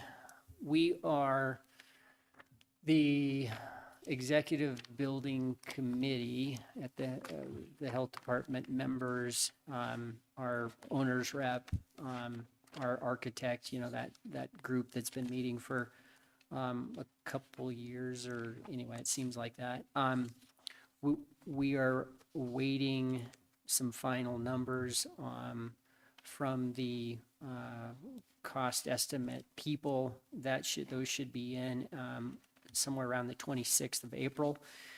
There will be some discussion on value engineering, or do we move forward with this? And we'll have a proposal for our May 7th meeting that's concrete and has a number for kind of an all-in number and what the project's going to look like. And that'll include things like furniture, fixtures, and equipment, and all these other things we've been talking about. So that's in general the update, but I can get you more info later. Thank you. Okay. Mr. Chairman, do you know when a demolition may start on that building we just bought across the street? Commissioner Laird, thank you for reminding me of 136 West B Street. Commissioner roundtable comments from me could have included that I closed yesterday. I went to the closing, signed the documents. The county now, as of yesterday, owns that property. Heather has been working with Mr. Peterson to finalize the contract for him to do the demo. I think we have a good plan. We also have all of the, we did double check with the state DEQ with respect to the demo and what can be left there and what needs to be hauled off. So I think that the demo will be starting in the near future, but I haven't checked with Mr. Peterson. We don't have the contract done, so I don't know if that's the next 30 days or 60 days, but I would suspect that in the next 60 days, we'll see some action scheduled depending. Do you have a notion of when there may be paving done I know the employees are looking forward to having the parking lot. So, the employees need to be clear that there isn't gonna be any paving on that for, a period of time, which may be a year. I don't think it's gonna be, and according to Mr. Hagler himself, it doesn't make sense to rush in and pave it due to potential settlement, after the backfilling, the demolition and backfilling. And so while I expect to have a, level, all-weather surface material kind of base or sub-base course, in 2024, probably not till 2025 would the employees see paving. Hopefully, parking can commence, I don't know. It'll be next fiscal year most likely, but that means July 1st. So hopefully we'll be sometime this summer, Dallas. Good. Thanks. Okay,